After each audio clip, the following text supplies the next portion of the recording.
X gonna give it to you. This is a warning to all living mortals. That who shall ever open this chest of demons will release 13 of the most terrifying ghosts upon the face of the earth.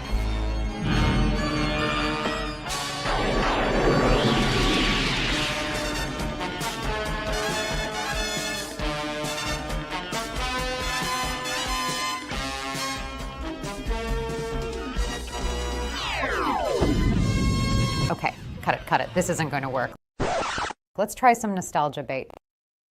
It's mighty strange.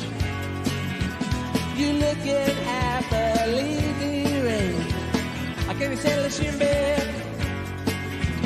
Or have you picked your target yet? It's in there. Got your dog bite. It's in there.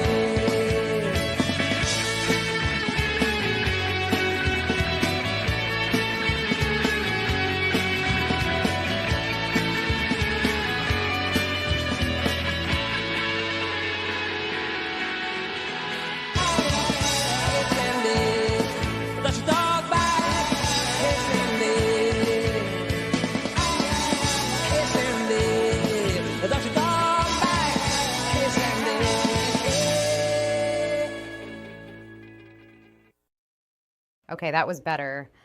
But let's try something a bit more cinematic. Hey, where my broken arrows at? They try to tell us we can't fly. Like we too broken or something. I mean, I'd rather let them know. Balls up. Hold up. My squad about to roll up. Hold up. My squad about to roll up. Get them balls up. Get them balls up. Get them balls up. Get them balls up. Hold up. My squad about to roll up. Hold up. My squad about to roll up. All the way up. Get them balls all the way up. Get them balls all the way up. Get them balls all the way up. Get them balls all the way up. Broken arrows get bows up. Sometimes I pray with my nose up. Thinking about when the world crumbles and my whole squad just goes up. Ain't gotta worry, we straight like an arrow, yeah. Ain't gotta worry about faith, nope. I'm on that straight and the narrow, yeah. I just go straight like an arrow, yeah. Yeah, that's the shit I like. Let's start the Barroom podcast. Take it away, Jacob. What up, ladies and gentlemen? We are back here once again. It is Tuesday night, and we're here for episode 150 of the Barroom podcast. And joining me today is a lovely group of people joining us here on a Tuesday night. Let's go ahead and introduce everyone around the horn. Mr. Rob Model, how's it going tonight, Rob? Pretty good. I like the new Mission Impossible movie. That's about it. I kind of wrote earlier today about not like at length or anything, but kind of like comparing Tom Cruise's Ethan Hunt to John Wayne, like getting back into the saddle one more time. And I would have thought that was an absurd comparison probably like 3 or 4 years ago, but considering what the movie landscape is, that's as close as we're going to get. So I think that, if you can watch those movies understanding what they are as like action melodrama, I do think it's a good send off for the character and as like this guy at 60 years old doing these insane stunts. And I mean, really, you have to appreciate what he's actually doing in this movie to just kind of be awe-inspired by it. So as much as I don't like Tom Cruise, as much as I haven't liked him for so much of his career, I have to like tip my hat to him to just he really did it the last 3 or 4 movies in terms of his stunts and putting himself on the line. So enjoyed seeing that last weekend. Yeah, I talked about the movie on the Bible Lens on Sunday. I haven't done a formal movie review on it yet. I probably will get back to doing formal movie reviews this week, because I know there's a lot of stuff that I kind of need to catch up on since I've been off the last few weeks. But to me, I would probably give that film somewhere upwards of like a 3.5 out of 5, maybe somewhere 3.5 out of 5, just as a movie. I just feel like the overall plot, it's kind of a step down from where they were with Fallout. I think Fallout was such a much better movie, and going from that one into kind of the Reckoning movies, it's just like, it doesn't have like, it has the same like bang to it. Then look, like I said, Tom Cruise, 60 years old, jumping out of like he's basically the Ric Flair of Hollywood. Like he wants to die doing one of these movies. Like I know they're talking about doing Top Gun 3 here, maybe sometime in the near future. It's like, yeah, he's gonna crash into like a mountain, like using like a jet or something like that. Then he'd be like, he died doing what he loved. It's like it's going to happen one of these days. So just enjoy it now while you can. But Cider is joining us here. How's it going, Cider? It's hot. Yeah, it looks like you're hopped up on Stacker 2. How's that been going for you? It's really hot. It's really hot. It got up to 73 today, and I just want to die. I think that has more to do with your body like fighting like an infection due to all the Stacker 2 you've been drinking for the last. Yeah, all the fat burner. It's working. For those of you guys who don't know what we're talking about, late last night after we got done with the 01 show, Cider got introduced to old WWF advertisements from the year 2000, and he only just now discovered what Stacker 2 was. And I told him that, yeah, it was an alleged fat burner from the early 2000s that ended in a series of lawsuits for that company over the course of 15 years. So, yeah, if you ever taking Stacker 2 at any point of your life, you may want to be legally compensated for something that probably happened to you at the time period. The amount of products that I bought because they were advertised on WWF Monday Night Raw. That was literally what we were talking about. Corn nuts, Stridex pads, lugs. Yeah. But yeah, I remember as soon as you said Stacker 2, I was like, the weight loss supplement from the WWF. Mm-hmm. That didn't actually help people lose weight, just made them ridiculously unhealthy. The stream is brought to you by Stacker 2. No, it's not, because they can't afford to pay us. They filed Chapter 11 a long time ago. That's why it's brought to you by Stacker 2, because Stacker 2 doesn't exist anymore. So you could do whatever the hell you want with it. Mm-hmm. Rick, how's it going? What are they going to do, Jacob? Sue you? Well, probably. It's going great. First, I just want to say that the only thing I bought was those Time Life books on like the Supernatural and Civil War. See, I was trying to be learned, so I just want to comment on a few things because it's so rare when I'm here at the beginning. Mm-hmm. First, I think you did a great job with the intro. Both of Rob's images seem to fit him. He does seem to be like the angsty teenager in like a teen melodrama back in the day. And Cider, secondly, it's like 90 degrees here in Texas, so stop kvetching about the heat. It's actually quite cool. I'm sorry. You take an ice cube and you put it on a burger grill, it's gonna melt, right? But if you take an ice cube and you put it out in Antarctica, it's going to be all right. It's going to be an ice cube next time you check on it. That's what I'm talking about. Yes, 90's fine for you, right? You're used to living on the surface of a burger cooker. Yes, and you do look rather thin, so we'll have to send you some enchiladas up there. Now, I just want to finally. What about some chimichangas? I don't think I've ever had. Those are three words I barely ever hear, and I have no idea what image to correlate with them. So I don't think. What about some beef tamales? Yeah, those are like loaded with calories, man. Well, I personally prefer like the burritos. Anyway, I just want to I don't think the poor Mexican people are worried about their calorie count when they're eating tamales. It was just like, I need this literally to live. These were good enchiladas, by the way. My cousin does make them. And finally, I just want to add that I hear the song say, "Got Your Dog" by I. So I know that seems to be a great source of debate ad nauseum about the intro. So I hear "Got Your Dog" by I.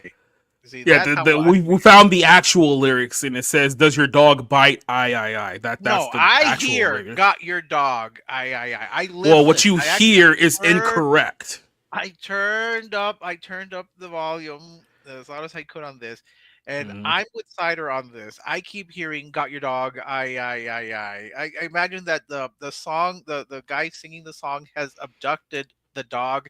And he says, "Got your dog." He's like saying, "I got your dog." He runs off into the night like some terror. I don't know, man. I heard something a while ago saying that Sandy might have been a communist. So who knows at this point? It was in the 90s. It was a thing. They're all communists. They're all communists, Yeah. including my commie friend.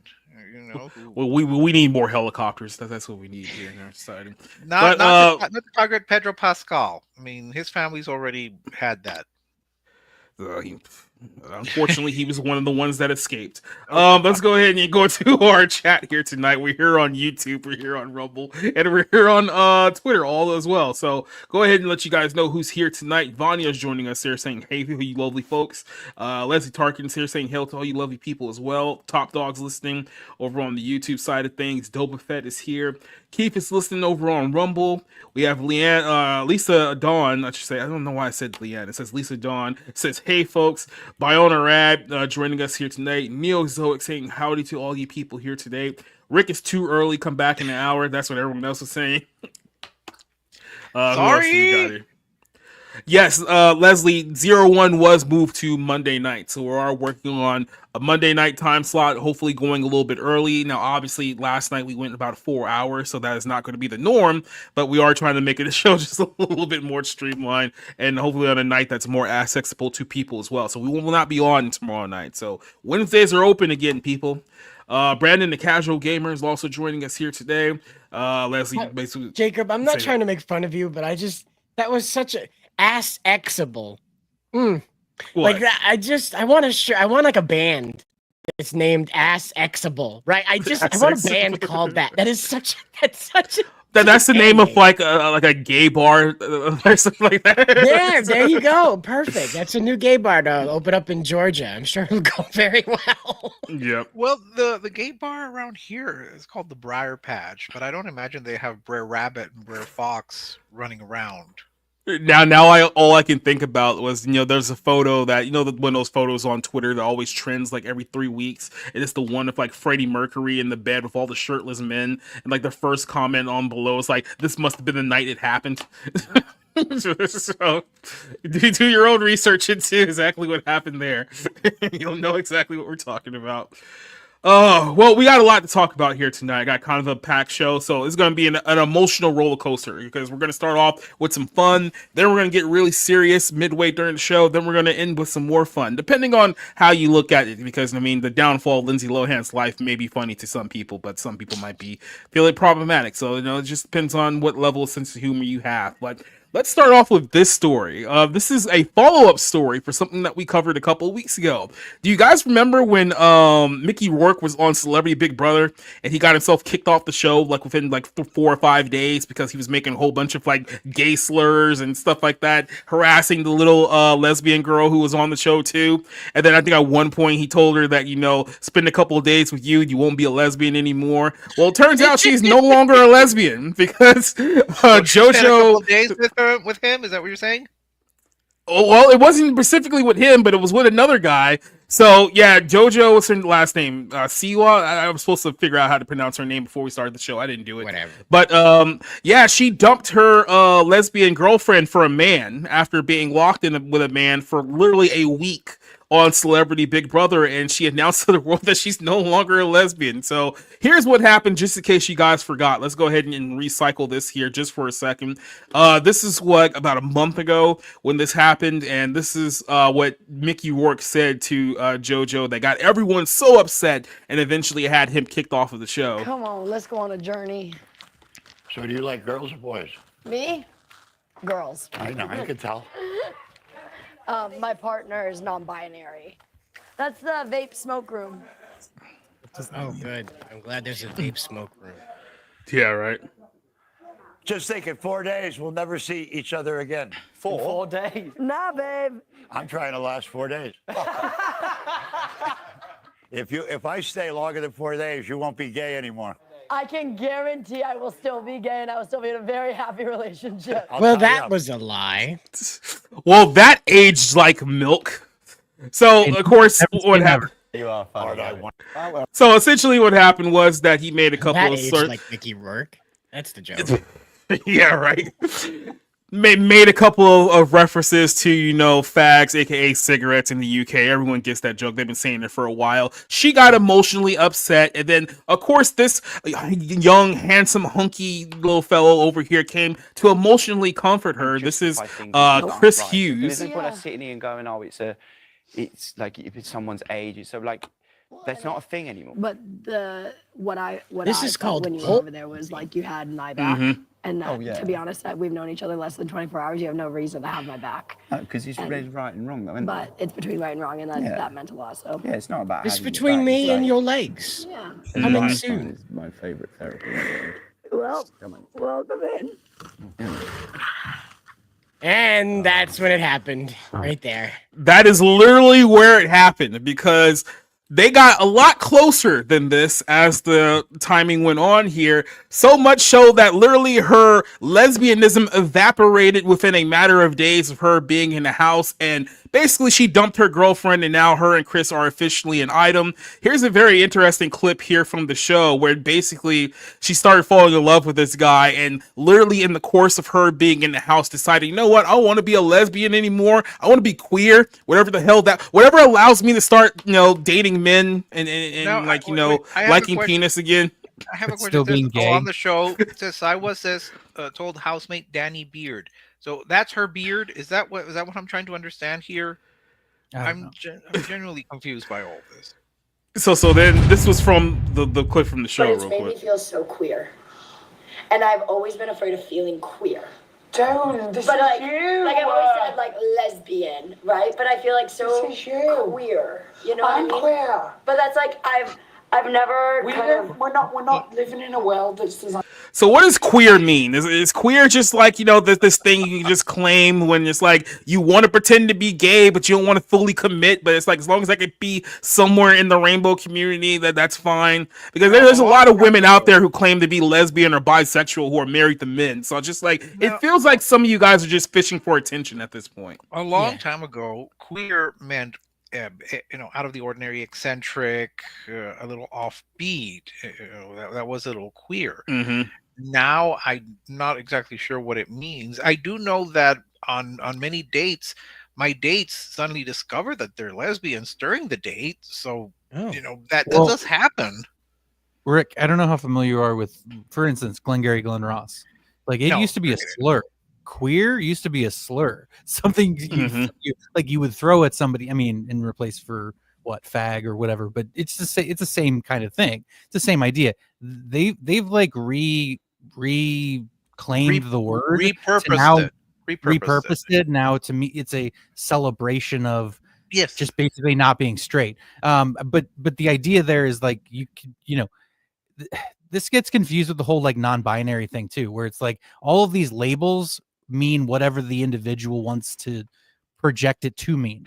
You know what I mean? And so it's a lot of that. It's a lot of just self-important navel gazing horseshit, basically. Language is difficult. It's difficult when you cannot agree on what the actual term means. Definitions? Yes. If you have a thing called a dictionary for that. Yeah. Yes, in the 423. If only there was a way we could have settled this debate centuries ago. The problem is that the dictionary even now can be altered. For example, I know that when you talk about woman, it went from an adult female. It could be a person with female beliefs or whatever the terminology is now. And it's interesting. I finished watching 1984 a couple of days back, and one of the things that they did was they changed the meaning of words. I don't know when it comes to this person, queer, if that's how they define themselves. Queer, I suppose, is now a way of saying bisexual. I don't know. But I'm sorry, or how about this? Maybe JoJo is just completely full of shit. Has anyone ever considered that as a possibility? That maybe this whole thing was just, her trying to get publicity in the first place. It failed miserably, and then she saw a hot guy at a Big Brother house. Who's like, you know what? Yeah, I want to go back on the other team here. Well, now, before I play, not to sound harsh, but I don't know who this person is. Well, to be fair, isn't she like 19? Isn't she like pretty fucking young? She's 22, if I'm mistaken. She's 22. But she's at that age where, like, especially like if she's never had feelings for a dude, and this was like the first time that happened, it would be very coincidental, right? Because she's presented herself for all this time as a gay pop star, as someone that like whatever young I don't gay know who she people is. can look up to. I don't know, but that's All I literally- know is that she was like a Nickelodeon star somewhere Right. in like the late 2010s, and then we Yeah, ended like up I'm here. watching Nickelodeon. Yeah. So here's the funny. Well, I mean, look, this is not funny because look, I don't feel bad for these people too often, but so essentially, yeah, she found the new man, which means that she had to dump her lesbian question or non-binary girlfriend question mark, however they want to pronounce it. And I'm reading the TMZ article. It just says, yeah, JoJo broke up with them, leaving them devastated. I was like, who is them? I was like, oh yeah, she's non-binary. She goes as they them. So then as all this is happening, she has to tell TMZ why she's not with her lover anymore, and it was just kind of sad, soul crushing in a little sense. But here's a little bit of that of her former they friend. Is that correct? Is that progressive? I don't know. It has come to my attention in the past 8 hours that Okay, pause. I have to say this.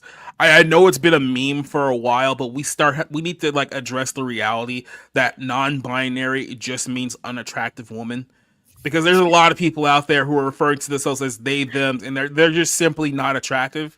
My most successful tweet in the last week was basically saying, "So wait, is non-binary just code for unattractive woman?" I think I saw that and I was puzzled by it, but I'm a stickler for language, and I still think that them is plural and they is plural. I still cannot reconcile to the idea that it's used as a singular, but that's just me. Yeah. Everything we sort of saw unfold on what I thought was a fake reality show where I didn't need to worry about the validity of my relationship was in fact laced in a lot of truth. That's a hard one. So I'll admit, they them. It's pretty hard to like watch your significant other cheat on you on a British reality TV show that you can't even watch in the United States. That's pretty tough. Like we gotta be fair here, right? The homophobe Mickey Rourke is the one that started it. Yes, that caused the event that led to this. Okay, hold on a sec. So let's rewind here for a second. Does this make Mickey Rourke essentially the best wingman ever? Because essentially he set up Chris like to go in for the kill. It's like, okay, look, I'll be the bad guy here. You swoop in, you be the knight in shining armor, and then she'll be all over you. It's like that's the play.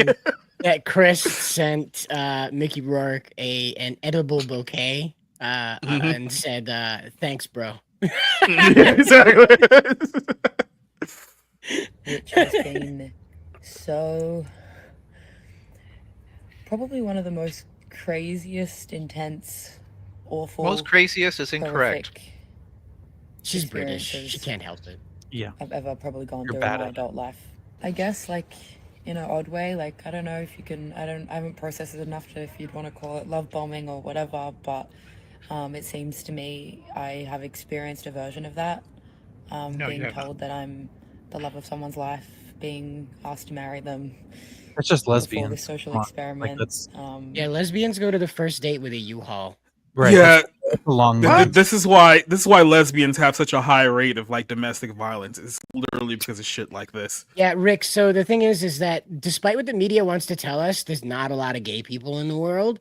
And that means that when like two gay people meet each other and they like don't want to murder one another, they're like, we have to get married. There is nobody else that we have zero chance of meeting I will somebody say else, first off, Cider, you're wrong. The gay population we have seen actually has increased. It's gone from 10 to like 20. I think 20. I think it's at 20% now. So the gay population is increasing. Secondly, the lesbians that I know have been a pretty happy, long-term relationship. So I can't say that all of them have issues. And you found the one lesbian couple that haven't called the cops on each other yet. Congratulations. Well, true. And the gay couple that I do know got married on January 17th because they knew that on January 20th, all same-sex marriages were going to be illegal, and I was going to get deported. I'm still waiting. My bag is still packed. So they had to get married before the 20th. So I don't know. As for this, Rick is like, I stopped paying property taxes because I was just expecting to get deported by now. yeah, I was like, I already put the house already in my The IRS is like, you did what? and I had my I was not I was waiting for Cider to put me up in his attic for like the next 4 years. So it was like, and I was gonna suffer the 72-degree temperature. So I don't know for this person. First, I'm not the type who enjoys seeing people confess their heartbreak to the world. I wouldn't confess my heartbreak to the world. And it doesn't, I feel for this person, even though I would say she. I'm not big on the they them, only because I'm a stickler for singular and plural. But I'm not going to argue with them if they want to call themselves them. But you're a grammar Nazi, Rick. I am a bit of a grammar Nazi. I am. That's why I was not crazy. I was not happy when she said it's the most craziest, because no, it's either the most crazy or the craziest. It's not the most craziest. I'm a stickler for that. But I don't know if you can convert. This the whole thing. Are we saying that there is such a thing as this kind of conversion? From straight to gay to straight, straight to gay. Can you convert? Well, if you ask James Charles, you can. I don't know who James Charles. Well, see, this is going to lead people to that uncomfortable conversation. It was like, they told you that you were born this way. What if you actually weren't? You see, that's what we were all brought up to believe. What if Mickey Rourke bullied you into being straight? No. Yeah, I'm going to have Mickey Rourke run around the Briar Patch telling them, just find a woman, find a man. I have that. I'm sorry. I just have that gift saved of Mickey Rourke in Sin City. It's like, I know it's pretty damn weird to eat people. And I don't know how that correlates to this, but it feels like it does. It's pretty close. It's pretty close. But this is JoJo Siwa walking out of Big Brother. I'm not gay no more. I am delivered. I don't like men no more. I said I like women. Women. I don't know why he makes a boat noise. I'm not gay. I don't know why he makes a boat noise. I would not date a man. I would not carry a purse. I would not put on makeup. I will. This is the gayest way of telling someone you're not gay anymore. That's a very flamboyant outfit. By the way, just a little update. He ended up going right back to being gay again. Yeah, why not? Yeah, that never works. Because that stuff never works. But yeah. And here's the thing: we could talk about this issue and I'm confused about what I am, and Rick making a joke about like 30% of Generation Z saying they're gay or queer or whatever the fuck it is. It's not a joke. joke. It's what they said. Right. It's a bunch of people who don't want to belong to like the straight category because that's boring or something. And so it's like, hey, I'm gonna fuck with this polling. I'm gonna mess because it's subversive and it's not interesting, but that's this is how they project this bullshit. And so it's like that's all I see it as. And look, they're legitimately gay people. You know what I mean? Like they're illegitimate.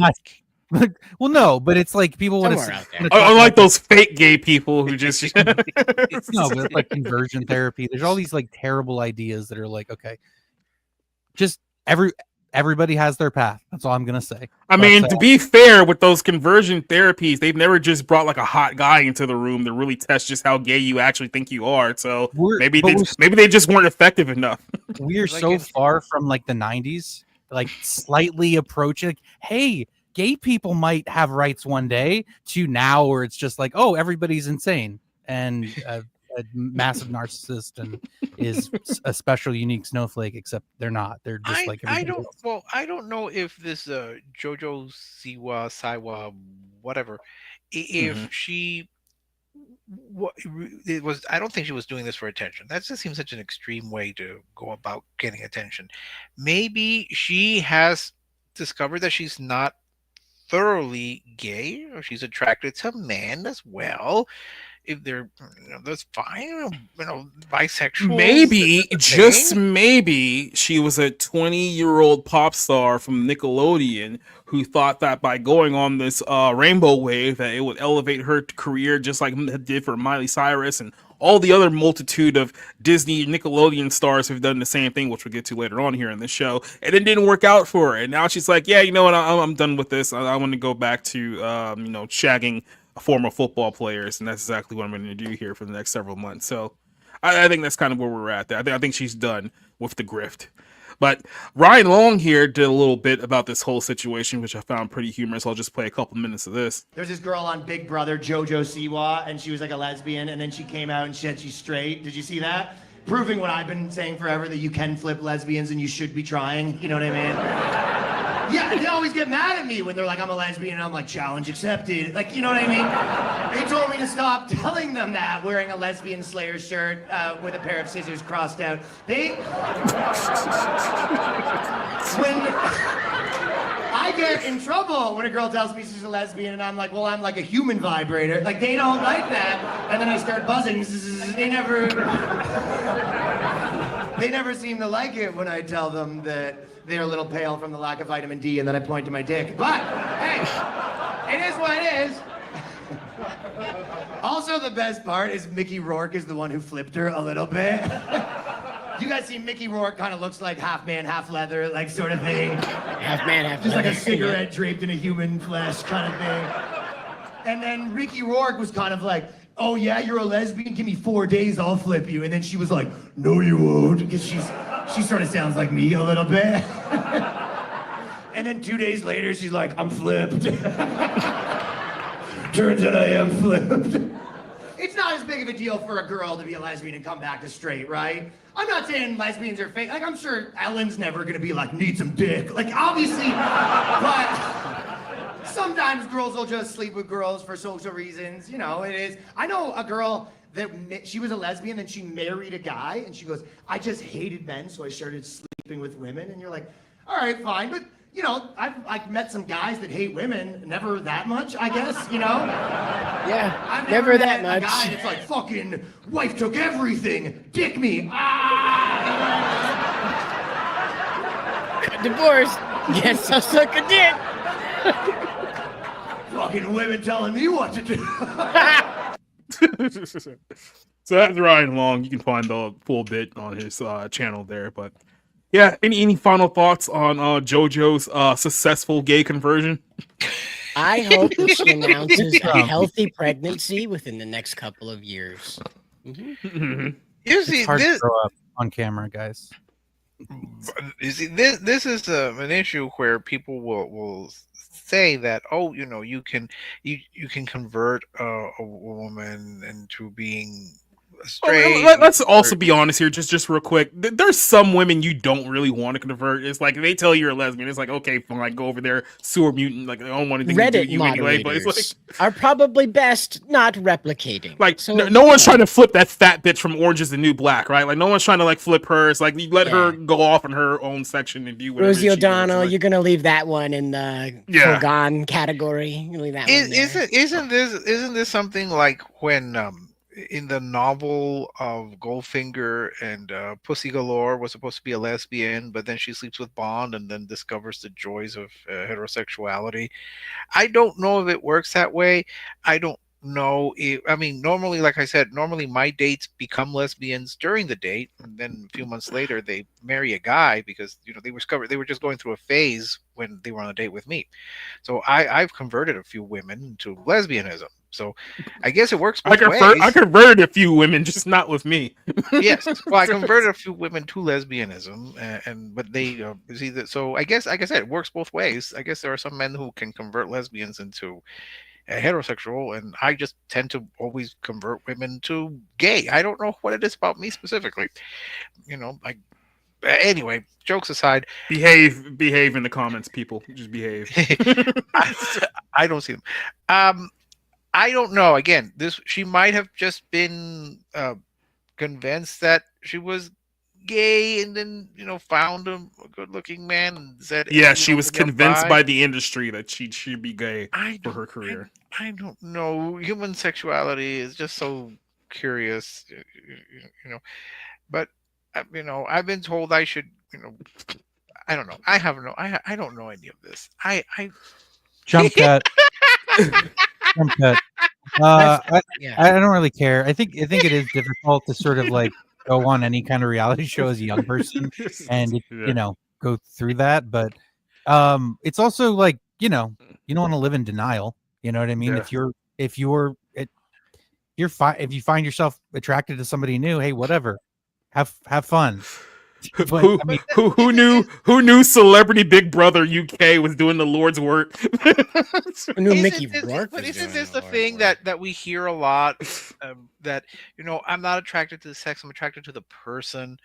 So I guess it's not too far off when you think that maybe JoJo Siwa will say, I wasn't attracted to the sex, I was attracted to the person. Isn't that something that people say nowadays? Pansexual or whatever. I don't fucking know. It's so stupid. It's like, oh, you mean literal like heterosexuality? You mean you're attracted to the person?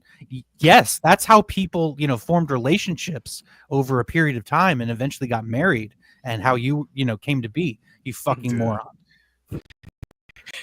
Well, like I said, we'll get back to the rainbow community here before the show is up. But let's talk about wrestling fans for a second, because wrestling fans are feeling a little bit salty over the course of the last week. Because remember when we were talking about this? I guess this can be a second follow up from I guess a few weeks back, where we were talking about WrestleMania and the tickets being absolutely absurd. That people were paying upwards of like $40,000 for tickets to go to WrestleMania, and it's like, well, you suckers paid for it, and pay they did. So it basically sent them the message that, hey, TKO is like, hey, these wrestling fans, they'll literally buy anything we'll give them. So let's just go back to Las Vegas and do it again. It literally, right? People just start doing Stackers 2, Zima, and Cruncher Munch all because they saw it on WWE. So all at once in the same bowl. So they saw the money that they made from those insane prices. People paid almost $10,000 just to get a photo op of Triple H during the Hall of Fame for WrestleMania weekend. It was ridiculous. But they had a little problem though. It's like, well, the problem is we already announced next year's WrestleMania is going to be in New Orleans. So what do we do? So basically they told New Orleans, hey, you know what? Go F yourself. We're moving WrestleMania. So last week, the abrupt announcement was made that New Orleans, which 2 months ago, The Rock showed up in New Orleans to make the announcement that, hey, next year you guys are getting WrestleMania 2 nights, the biggest wrestling show of the year, only for TKO to be like, no, the fuck you're not. And they took it away from them.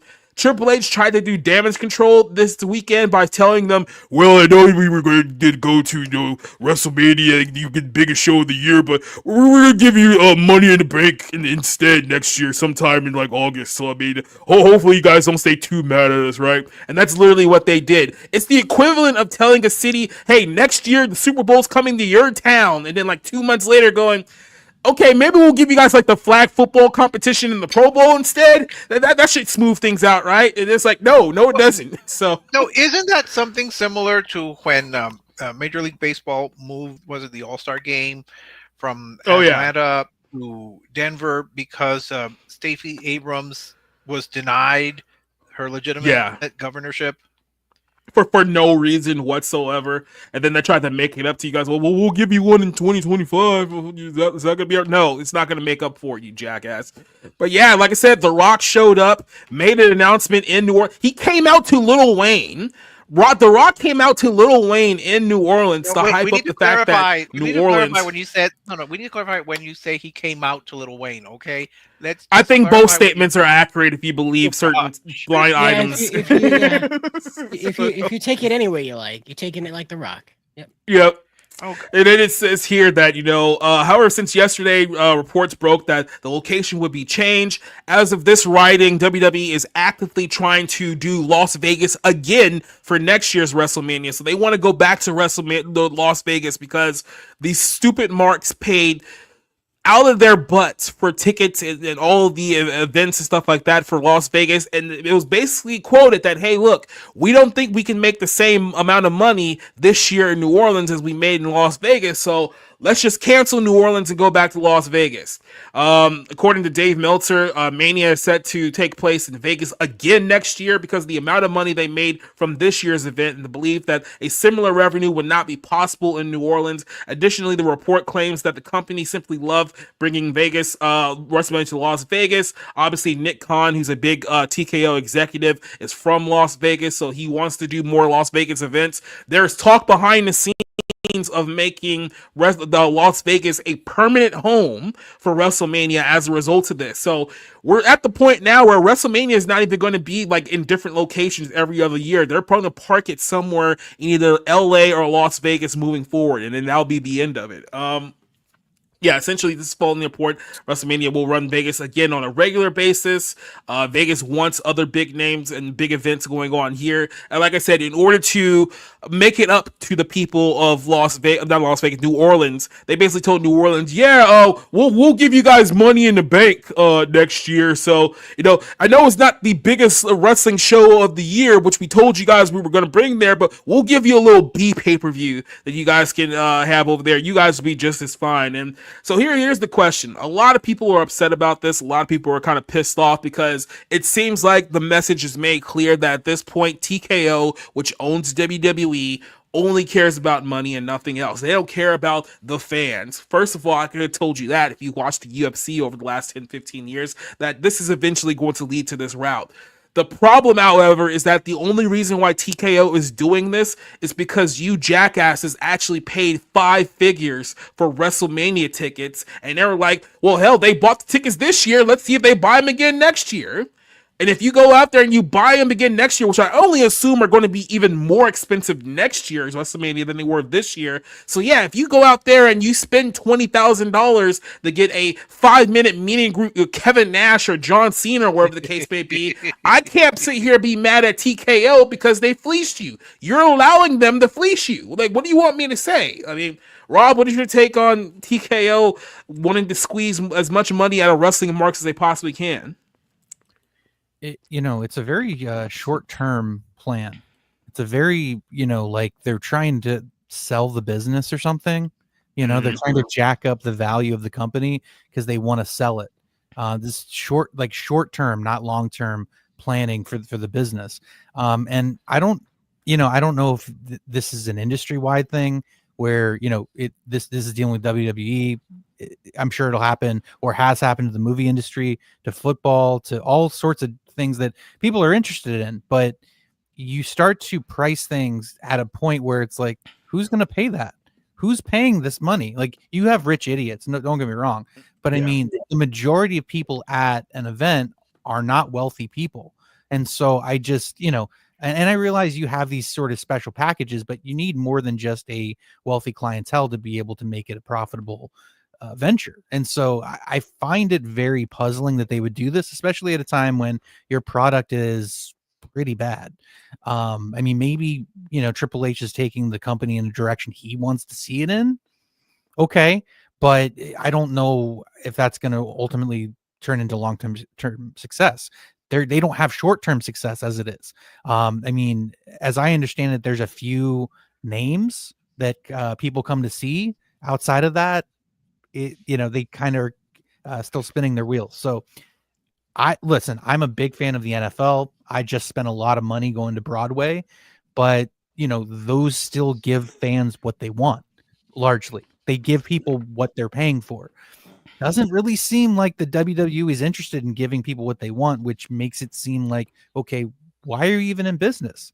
Because if it's just to make as much money as you can in a very short amount of time, you almost seem like con artists. You almost seem like people who are presenting yourselves as one thing, as you care about giving the fans the product that they want, but really it's just about fleecing them. And again, I go back to literally like I went to those arena shows in Hershey, Pennsylvania in the mid 90s. Like, I remember even at that time what the WWF was like. It's gotten absolutely out of control in the last 30 years.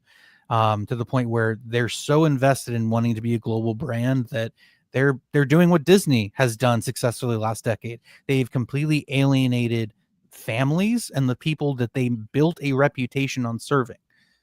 So, and again, I left I've stopped being a wrestling fan a long time, 20, 22 years ago. So, my opinion probably doesn't mean very much, but in terms of the business model, I do follow movies pretty closely, and it's a very similar thing where you're alienating the people that got you to the point that you're at.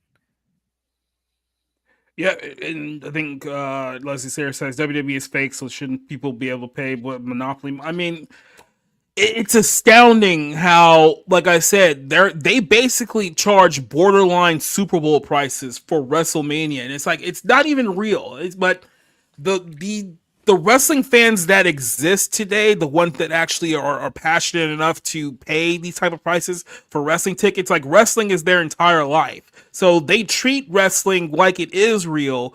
And in their minds, they, like I said, $30,000. Like there was a video, and I might look for it here in just a second, but it was Randy Orton during WrestleMania weekend. He was talking to like a family, telling them that, oh yeah, we spent $30,000 on WrestleMania tickets, and it wasn't even that great of tickets. And like even Orton has said, yeah, I'm kind of embarrassed to hear that we were charging that much money for WrestleMania, and he's like one of the biggest stars on the entire show. And even he like, you guys are paying that much for tickets? Yikes. Go ahead, Cider. I don't really have anything to say about this whole thing. I mean, the whole concept is overstayed its welcome. As soon as UFC showed up, WWF was cooked. There's no draw for it anymore. What do you want? Yeah. You want the half-assed MMA? Is that what you want? You want half-assed MMA? That sounds great. Let's do that. Mm-hmm. Let's do that, honey. Let's spend $10,000 on half-assed MMA where they don't even hit each other. Let's do that, honey. It doesn't even look like MMA. It looks like a gymnastics routine. Like that. Right. That's what it comes down to. You don't do the crazy stunts that McMahon really enjoyed introducing into the shows, and like Austin stunts and all this stuff. They don't do that anymore. They don't have these circus-like characters. And I'm not trying to be funny with that. They were very much like circus characters. They had personalities, they did their stunts, and they stayed to that. There was a brand to that. Now they're just like, this is aggressive, angsty wrestler 1157. He wears purple. And that's his personality. I'm the guy that wears purple. Let's go, purple. And that's the whole thing. Purple mania. Yeah, and that's it. That's all they got. Purple rain, that's all he's got. So here's Orton. This is from like literally about a month ago, and talking to a family, asking them how much they spent for WrestleMania tickets, and then here's the conversation went. Doesn't surprise me though. Yeah, they were expensive. Lower bowl, C135 for both nights. Not floor at all. 4 seats for like what, 30,000? Yeah. Really? This is our first Mania. I'm like, no, I go big or go home. I know. And then SmackDown and Raw. So Randy Orton, again, a guy who's been there for like 20 something years, one of the biggest stars in the company. When he hears his family telling him that they spent $30,000 on WrestleMania, he literally tells them that's embarrassing that they spent that much money on those seats. That is such a wild misspending of money. $30,000, which you obviously could use for other things. A car, education, shorter trips, investing in the stock market so you could have interest, investing it even in a CD. $30,000, which is slightly less than my annual income. That's just horrifying to think that you would spend that for two nights at a show. I'm just puzzled by so much. And by the way, just real quick, the show wasn't even good. Like if you guys recall, people were pissing all over the WrestleMania that took place last month. Primarily the main event, which was John Cena and Cody Rhodes, considered one of the worst WrestleMania main events of all time. So they didn't even get their money's worth. Now I have a question. I have some questions here. First off, with this deal for New Orleans, did they already have a contract with the local government or with the event facility to say everything was good to go, and then all of a sudden they made the announcement like a week ago, like New Orleans is out. All right, so there you could. So I think there's a perfectly legitimate way of suing them for breach of contract. because you already have that set up. And second, I really don't have an issue if you want to have it. I don't think you need to have it always in Las Vegas. I know that there's been talk about having the Olympic Games, instead of moving them from city to city to city to city to city, just to have certain locations and just alternate so that the facilities are already there instead of having to have all of this building and then so that the facilities can disintegrate. I think that this is a bad decision. I think you should honor the contract, and if it's traditional to move it from location to location, keep it in New Orleans, just so just so you won't anger Dr. Facilier and the Voodoo Queen, and they could do something to you. Well, so this is actually an interesting point here because this is now the second consecutive city that WWE has burned, promising them WrestleMania, then taking it away. This year's WrestleMania was actually originally planned for Minneapolis, Minnesota at US Bank Stadium where the Vikings play. And then literally about I think like a week before they was officially supposed to make that announcement, they opted to go to Las Vegas instead. Like they made a last second change to move the show to Las Vegas. So Minneapolis got burned. WWE then tried to make it up to Minneapolis by telling them, "Oh, don't worry, guys. Next year you'll get the first ever 2-night SummerSlam. So you 2-night SummerSlam next year, guys. It's gonna be great." And it's like, "Oh, great, okay, good." Now this year they officially made the announcement that they were going to New Orleans, and now they just said, we're not going over there. So you've essentially burned two markets in 2 years over telling them, hey, by the way, we're going to do WrestleMania there. It's like, oh, never mind. This is one of those I'll gladly pay you Tuesday for a hamburger today. That's what it sounds like. But it's interesting, just maybe a little off topic, that I think, was it the Democratic Party is going to spend $20 million to study why they are losing men. And one of them commented, we need to start watching, we need to start going after guys that go to wrestle events and like WWE, who are like watching WWE events. And I'm thinking, so many podcasts here have been about how WWE fans are actually much further to the left than most other We'll sports. get to that here because there's a big point that proves that the wrestling fans who are left are majority hyper progressive wrestling fans. So yeah. So I don't know who exactly they're targeting, but apparently, if you sound if you want to try to cash in, I don't know if the market will hold it as long as they think it will. This is a finite finite resource, and eventually that family that spent $30,000 is not going to have that $30,000, and they are hopefully going to see it as more of a luxury than a necessity. I would like to spend my $30,000 on maybe repairing my car, repairing my house, and maybe putting some of it in stocks or CDs, not in watching Randy Orton. Though I have seen I don't know what to say about people these days because in this aspect, it's like, because there was a story not too long ago during Coachella where people were saying that they were taking out personal loans from the bank just so they can go to Coachella. So they were taking out personal loans to go to a music concert.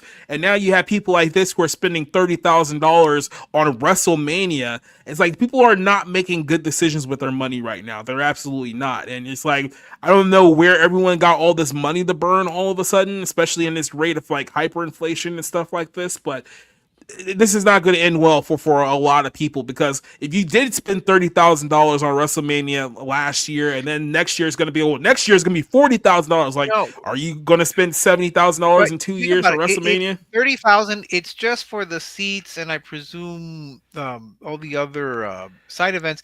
That's not including the transportation, as far as I know. It's not including the transportation, not including the transportation. Yep. That and then if you wanted to do anything else, keep in mind, WrestleMania is just 2 nights. WWE does a week's worth of events that you have to pay separately for. I mean, that is just, I just worry about people who are going to spend so much money on something. I mean, it's enjoyable, don't get me wrong. I've been to these types of shows when they come to El Paso, but even I would balk at spending like $30,000 on this. I didn't spend that much. The classic example of something like this to me was like a family trip to Disney World, where it's like it's gonna be it'll be something you remember for a long time, and it's wonderful and all that stuff. but like, man, you are gonna pay through the nose to enjoy that experience. This is like times 5. That's And you what can this still is find like. you can still find bargains. I mean, that's Right. why you look, you stay at inexpensive hotels, or you cut back on certain transportations to try to get deals. They always have deals. I don't know what kind of deals they would have for this. It just seems such an absurdity. I understand the concept, like how many chances are you going to get? Like I was telling Rob when I went to see Audra McDonald when I was in Kansas City, it was one. How many chances am I going to get? Same thing that I factored when I went to see Stevie Nicks and Billy Joel. I flew to Dallas. Again, it was a rare thing, but I did not spend $30,000 to see Stevie Nicks and Billy Joel. I love You know them, what I but would not, do not, not with much. $30,000? Like, I wouldn't even be smart and invest it. I would build a state-of-the-art home theater. Okay, that is money well spent, because I could add it on to an existing house and whatever. That would still be an irresponsible amount of money to sink into your property, even if there's resale. Well, it's an value. investment in your property, and your property will probably go up in value. Moreover, I don't think it would cost $30,000 to. No, do I would that. want to spend that because I would want it to be like a ridiculously nice one. But yeah. Real quick, but you're this still is not having me there, so. Well, of course not. Here's the tickets. Here's the tickets for WrestleMania 19. So this is the WrestleMania back in 2003. So this is 22 years ago. The most expensive tickets available at the floor, basically right near the ring, were $400 back then. Like this is the yeah. I mean that, like I said, $400 then probably got you like the second row of WrestleMania. So. But that's what the prices were then. Like I said, we look at the ticket prices for this year's WrestleMania.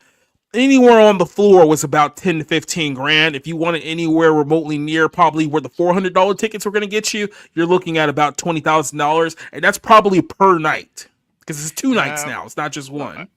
Again, the expression is true. Fool and his money are soon parted. It's just, for me, a terribly irresponsible thing to do. Spend $30,000 for 2 nights, and yes, I know it's something that you enjoy and you get the experience, but you also have to think: is it really worth that much to spend all that money? Now, I could even spend maybe 3,000. I would have maybe say, okay, that's a lot. But still, look, there's a UFC event that's going to be here in a couple of weeks, and I'm debating whether it's worth spending $200 to go to that event, because I think that spending anything much, even like the most expensive tickets, or I think like about $650 or the most expensive tickets. But even then, it's kind of like, okay, $200 isn't breaking the bank, but it still isn't worth it. You know what I mean? It's like one of those type of things. Like I would never consider spending $30,000 for anything. Like, to me, coming from California, $30,000 is like, courtside Laker ticket prices. Like if you wanted to sit courtside at a Lakers game during that time period where Kobe and Shaq was big, like you're probably going to shell out, a few Ks, right? But even then, like, that's only if you're rich and you want to be like part of the experience of, I'm courtside at the Lakers game. But for WrestleMania, the sitting in the mid-tier 200, no, you kidding me? No, and I mean, I would. I think I spent probably more than I should have when I went to the Mavericks for the first time. But it was one of those. I'm not going to do this again. It's a one-time experience. I didn't know I was going to go a second time. And the second time I went higher up. But you know what? Bring binoculars, and you'll be able to enjoy the game. All right. Do not spend $30,000. Bless that family who spent $30,000. But you all need to get your finances in order. Okay, my most extravagant expense when I was in New York, I spent over $300 on my last dinner there. And it was fantastic, but it was just like, okay, I need to go home now. And but you know what I mean? For me, that is a shitload of money, and I like to treat myself on occasion. But even that was just like, okay, I've never been this ridiculous. So I mean, I just have that limit. Where some people, it just seems like you're willing to put this on a credit card. Okay, good luck to you. I mean, guys, about 3 years ago, I flew out to Vegas for a UFC pay-per-view. I think it was the Masvidal and Colby fight. I flew out to Las Vegas, flight, hotel, car. I had a rental car at the time too. The actual tickets to the venue. I even went to a Golden Knights game the night after. Like I put all that. I didn't come close to spending $1,000 for everything that whole trip entails. It's like these people are putting down payments of homes for WrestleMania. I can't even fathom it. Yeah. And then they'll still say, we're struggling financially. Well, you're struggling financially because you're willing to spend $30,000 on a 2-night event. It's just absolutely shocking. I feel sad for them. They need to. It's not worth it. Here's the thing. I can't feel too bad for modern day wrestling fans because in reality they are mostly morons. Because here's the story that we can ease on to here. Bill Goldberg, one of the biggest legends of pro wrestling history, one of the biggest stars in WCW, who's unironically hated now by modern wrestling fans because apparently he didn't do enough pro wrestling moves. Like all he did was spear and jackhammer and make millions of dollars. He didn't do any 450 splashes off the top rope, so he can't wrestle like Bret Hart. Like whatever. Goldberg is getting ready for his last match. It's supposed to be sometime this summer where he's going to be doing his last match. I think they might try to do it for a Saturday night's main event. He's like 55 years old, I believe. I believe Goldberg's 55 at this point. He may even be a little bit older. He's just been around so long. He looks way older. No, actually, he's 58. In Bull Run, he looked 58. Mm-hmm. Yeah, Bill Goldberg is 58 years old. No, now, it's the one where he had all the hot cars there, and they customized the cars and got into trouble. You said Bull Run. I just thought like the battle during the Civil War. I'm going, he's not that old. No, he's not. Now, to be fair, even at 58 years old, Goldberg still looks like he will kill you. Like he will kill you with his bare hands. So it's not like he's old and decrepit, but he is 58 years old. And he talked about what would his dream location be for his final wrestling match. He said, well, if it was his choice, he would go to Israel. And that obviously upset a lot of people in the wrestling community. So here he was talking with the Claw, which is the children of the Von Erichs. He was on their podcast, and he basically talked about his work with Israel. He says, "I'll do anything for my faith." Shocker, a guy named Bill Goldberg is a Jew. Like, I know this may be breaking news for everyone here, but Bill Goldberg is in fact Jewish.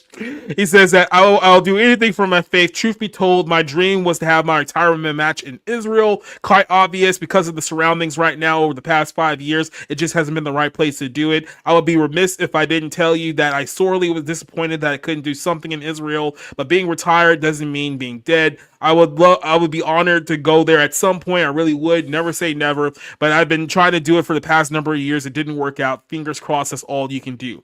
That's all he said. That is all Bill Goldberg said. And the fury of wrestling fans came upon him. Here's a Twitter link from Fightful that basically had the same headline, and it is basically a diatribe of Goldberg, go F yourself, free Palestine, free Palestine, free Palestine. Free Palestine, you big dumb fuck. You're dumber than a horse. Free Palestine. Another reason why Goldberg is the worst. Incoming death threats from pro-Palestine marks. It's almost on cue. Being problematic, you absolute buffoon. F Goldberg, F Israel. They're basically just like absolute people, just venom, right, from wrestling fans. Because as I've been saying for quite a while now, the modern pro wrestling scene is overwhelmingly progressive. It's overwhelmingly left-wing. As a matter of fact, on top of this issue, WWE had an event called Saturday Night Main Event just last Saturday night, and two of their big stars on that event, CM Punk, who we've covered before here, who's very, very left-wing, very, very progressive on a lot of issues, and Sami Zayn, who is Canadian, but I guess he's somewhat Islamic. He claims to be Syrian, but he supports a lot of progressivism, which goes directly against Islam. That's a whole other conversation for another day. But during Saturday night's main event last week, they had a tag team match, and they both decided that they were going to mirror their tights for Palestine because they're both super Palestine supporters. They're all about the Palestinians out there who if you look historical Palestine, they were not Arabs. So that's a whole other conversation for another day. But like I said, people now hate Goldberg. They've hated Goldberg for years for a multitude of reasons. Now they really hate him because he's publicly came out and support Israel. How dare he does something like that? Like the comments out there are just completely off the wall here. But this is another reason why, in a way, I really can't feel too bad for modern wrestling fans, because this is the fan base. Not only are they, I think I made a post on social media not too long ago. It's like the wrestling fans are basically three groups of people at this point. You have simps, who are extremely effeminate left-wing men who basically simp after all the women, but behind closed doors are the biggest sexual predators you'll ever meet in your entire life. Second are the autistic people, these are the ones who make wrestling their entire life because they don't have much other life outside of wrestling, that they don't understand social cues or like anything like that. And then you essentially have the left-wing pariahs, which, bringing CM Punk back and people like him is exactly open the floodgates to this type of stuff here now. So everyone hates Bill Goldberg, the 260-pound Jewish pro wrestler, because he wants to have a match in Israel. And this is not the time to support Israel. We have to be publicly free Palestine. So I just wanted to cover this one real quick, because I think it's very, very stupid. Because it's like, what did you expect that he thought? But like I said, these people don't put any kind of, critical thinking in their thoughts whatsoever. Rob, what's your take on Goldberg's comments and the whole Israel-Palestine conflict in wrestling now? Yeah, I mean, whatever your viewpoint about the Israel-Palestine conflict is, that, like, to be an adult, you have to understand that regardless of the conflict, regardless of the debate, you're going to have people that have family, that have friends, that have, on all sides of this. It's an impossible thing to sort of navigate. And you think that shaming or mocking or making fun of somebody because they have family or they have some personal tie to a country whose political decisions you do not agree with, you think that that's going to change anything? Like, I genuinely want to understand the logic behind this thought process, because it's like, again, you can have whatever it's not an easily solvable thing, and people are going to have all sorts of connections to it. Having said that, this is just kind of like what the wrestling community has become on Twitter. I can't speak for any other social media, but it's these very vocal, very ideologically driven individuals who are basically defending piss poor wrestling. And look, I am not a Bill Goldberg fan. I kind of thought he was a joke with the whole, undefeated streak, and that whole period of WCW was just really right before it went downhill. So, and I was a WWF guy, and I never saw any similarities between him and Steve Austin personally, but apparently that was there too. I was like, okay, whatever.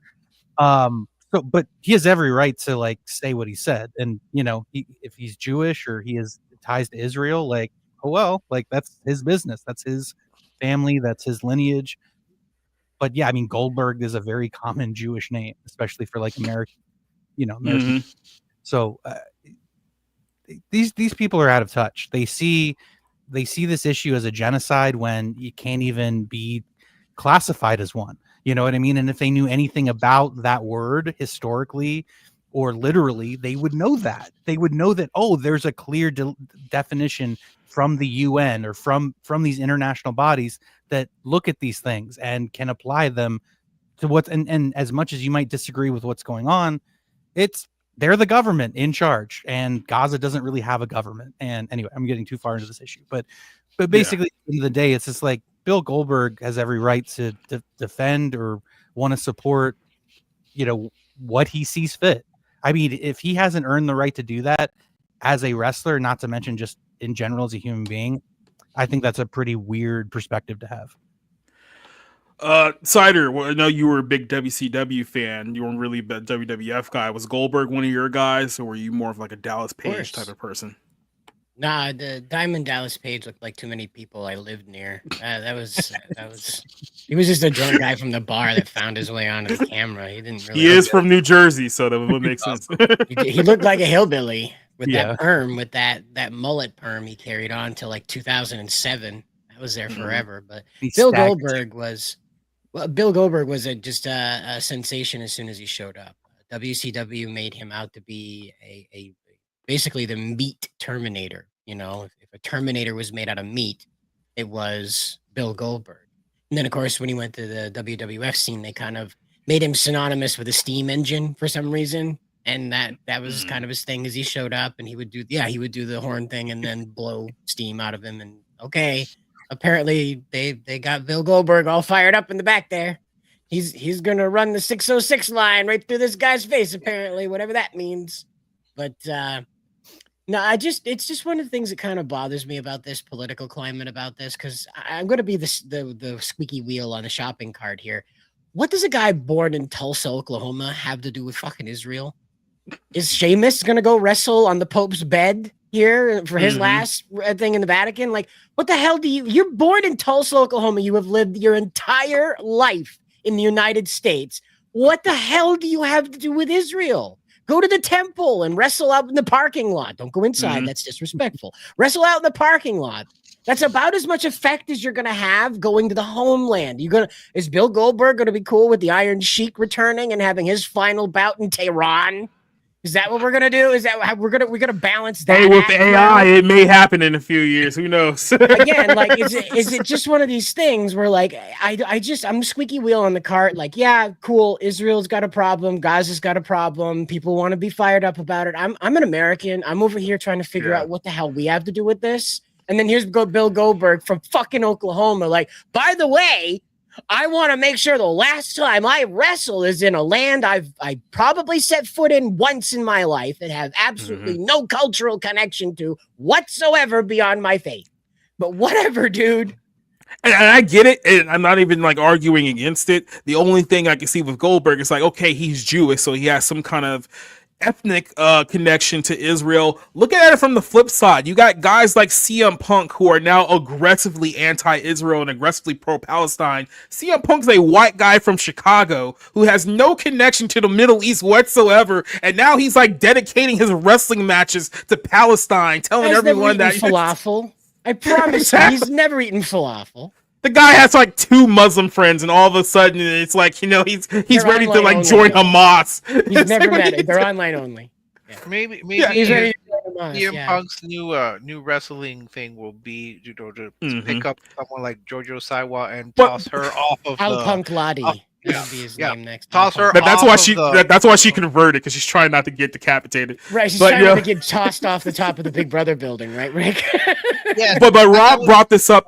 Rob brought this up here too. It's like, you know, and another thing, the reason why all of these people all around the entertainment industry, the usual suspects, is that, you know, they're claiming that, you know, oh, we're standing against genocide. We're standing against it. Because in their minds, like I said, they just see little tiny brown babies getting blown up by big giant Jewish bombs over in the Middle East. And that's the way they see the whole thing, because they essentially have the minds of children, right? And going even further into like that, it's like, I mentioned this, what was her name? The Scream Girls. What was her name? Melissa. Buress. No, the other one. The Barbarera. Melissa Barbarera. Because remember, she got fired from Scream for being like pro. Like, I can understand someone like Goldberg, maybe even someone like, you know, a Bilal Muhammad, Sami Zayn. I mean, look, he's from Canada. I'm not giving him a pass, but it's like, you know, like I could understand if you have some kind of like direct correlation to like what's going on there, like you got family there, or there's some kind of historical significance. I can understand that.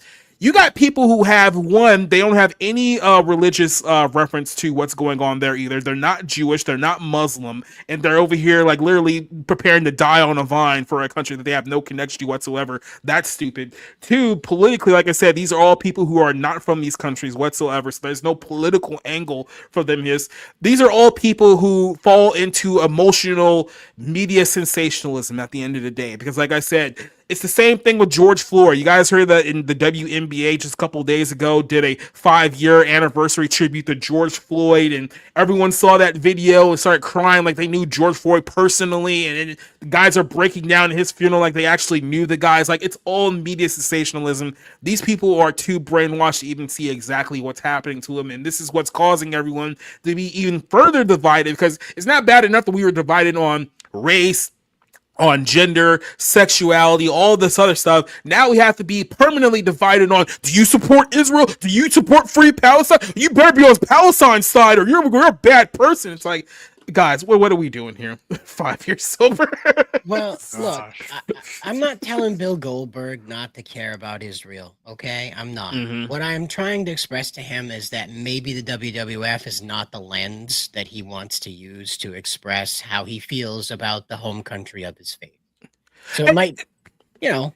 You know what? And you just brought up another point. CM Punk is such a fucking idiot, right? This is Here the we same go. guy. Like I said, Al this is Punk this is the same guy. Now all of a sudden he's all in on Palestine. He's all about the Palestinian children. About 10 years ago, he called out The Miz and attacked The Miz because if you remember, WWE started a partnership with Saudi Arabia, another massive Islamic, conglomerate, right? And then he went out there and got mad at WWE and The Miz because, oh, you guys are taking Saudi blood money. You over there sucking Saudi Arabia's dick, taking their blood money. Why? That was when all the left were upset because that was that journalist from the Washington Post got cut up into a bunch of pieces and tossed around like Saudi Arabia. So they were all mad at Saudi Arabia less than 10 years ago. It's like, how dare the Saudi government do this? How dare anyone support Saudi Arabia? Now all of a sudden, here they are a few years later. Yeah, free Palestine. Do you not see this the same ideology behind both groups? Like, how do you even comprehend in your mind that, oh, Palestine good but Saudi bad, Palestine good, Saudi bad? Like, do you guys not have any? It's always interesting that the people who are very supportive of the Arab Palestinians have this idea that if that what do they think this Gaza, this mythological state of Palestine is going to be? It's not going to be a shining form of democracy. They're going to toss the JoJo Siwas off of the roofs, and they're not going to let people like CM Punk speak publicly against anything that they say. Look, as for Bill Goldberg, first, any person who grew up in Tulsa, I know how you turn into a wrestler because what else is there to do in Tulsa? Football. So, well, I guess I don't know. I'm from Texas. So throw a ball or throw a man. That's your choice. I think that it all boils down to the idea that these fans think that they are always, quote, on the right side of history. And the right side of history means supporting Hamas and supporting this great state of Palestine, which has always existed and, was there with the Sultans. I don't know what they're thinking. Bill Goldberg has every right to want to have his match anywhere he wants. If he wants to have it in Tulsa, well, I mean, I'd rather go to Israel than Tulsa. But if he wants to have it in Tulsa, if he wants to have it in Timbuktu, if he wants to have it in Taipei, if he wants to have it in Tel Aviv, he's free to have it where he wants it. Now, if he can't because of the logistics or other issues, that's fine. All of these fans who are angry with him because he actually supports what I presume is what he thinks is his community, the Jewish people, they're just terrible people. And again, I go back to that study that the Democratic Party wants to have. They're going to spend $20 million, and they say we need to reach out, men, WWE. We need to talk to the guys who are watching WWE events. You know who those guys are? That's people like CM Punk who are already on their side. I don't know who they think. I think they still have that idea that it's all just Southern rednecks who are, drinking moonshine and, sleeping with their cousins. I don't know what they think people who watch wrestling events are like. I honestly don't know. I mean, I go to wrestling events, but I'm certainly not someone who's like big into it. I have to have so much explained to me. I don't know who that guy in the back is. That's Sami Zayn. That was the other one. So the one in front, that's CM Punk. That's the white guy from Chicago who's all about Palestine now. And then the one in the back is the Canadian / quote unquote Syrian. And then the back over there who's all about Palestine all of a sudden. Can either of them even tell us like what is the capital of their sovereign state of Palestine? How long has Israel occupied that sovereign state of Palestine? I mean, when did they even think that what can it tell us about the Palestinian Israel Palestinian really history? Israel really is the best gentrification project that's ever occurred. No. This is what's so funny about it. It's like you can have that discussion and it's never ending about who was here first. It was ours. It was ours. But look at what Israel did with it. Like, look at what they did post World War II. Look at what they did with it. And I know, like, again, trying not to take either side because I hate both groups of people. I mean, both countries. Excuse me. You hate everyone. No, seriously, it's just like they They did all of that. They built all of that. And, there needs to be a solution at some point for the people that are not Israeli citizens or that are left over. But at the end of the day, like, you have to look at what they've done with it. And it's not a great piece of land. It's not a great area, even though it's by the Mediterranean. You're sandwiched between people who fucking hate you, by the way. So it's like, you want to see what the replacement is like? Do you want to, when the revolution happens, you think it's just going to be flowers and rainbows? You think that it's not going to be 100 years of struggle? And so, it's not, they don't think about any of this fucking bullshit, but these are real world things you have to factor in when you're talking about, hey, let's overthrow a government. No, you fucking idiot. You look at I can see where Rob is we're coming from, and you look at, compare Tel Aviv with Ramallah, and see where you would have wanted to have lived even before the war began. I don't think you would have. And again, let's say that that Hamas wins and kills every Jew and takes over Tel Aviv and raises their flag over there.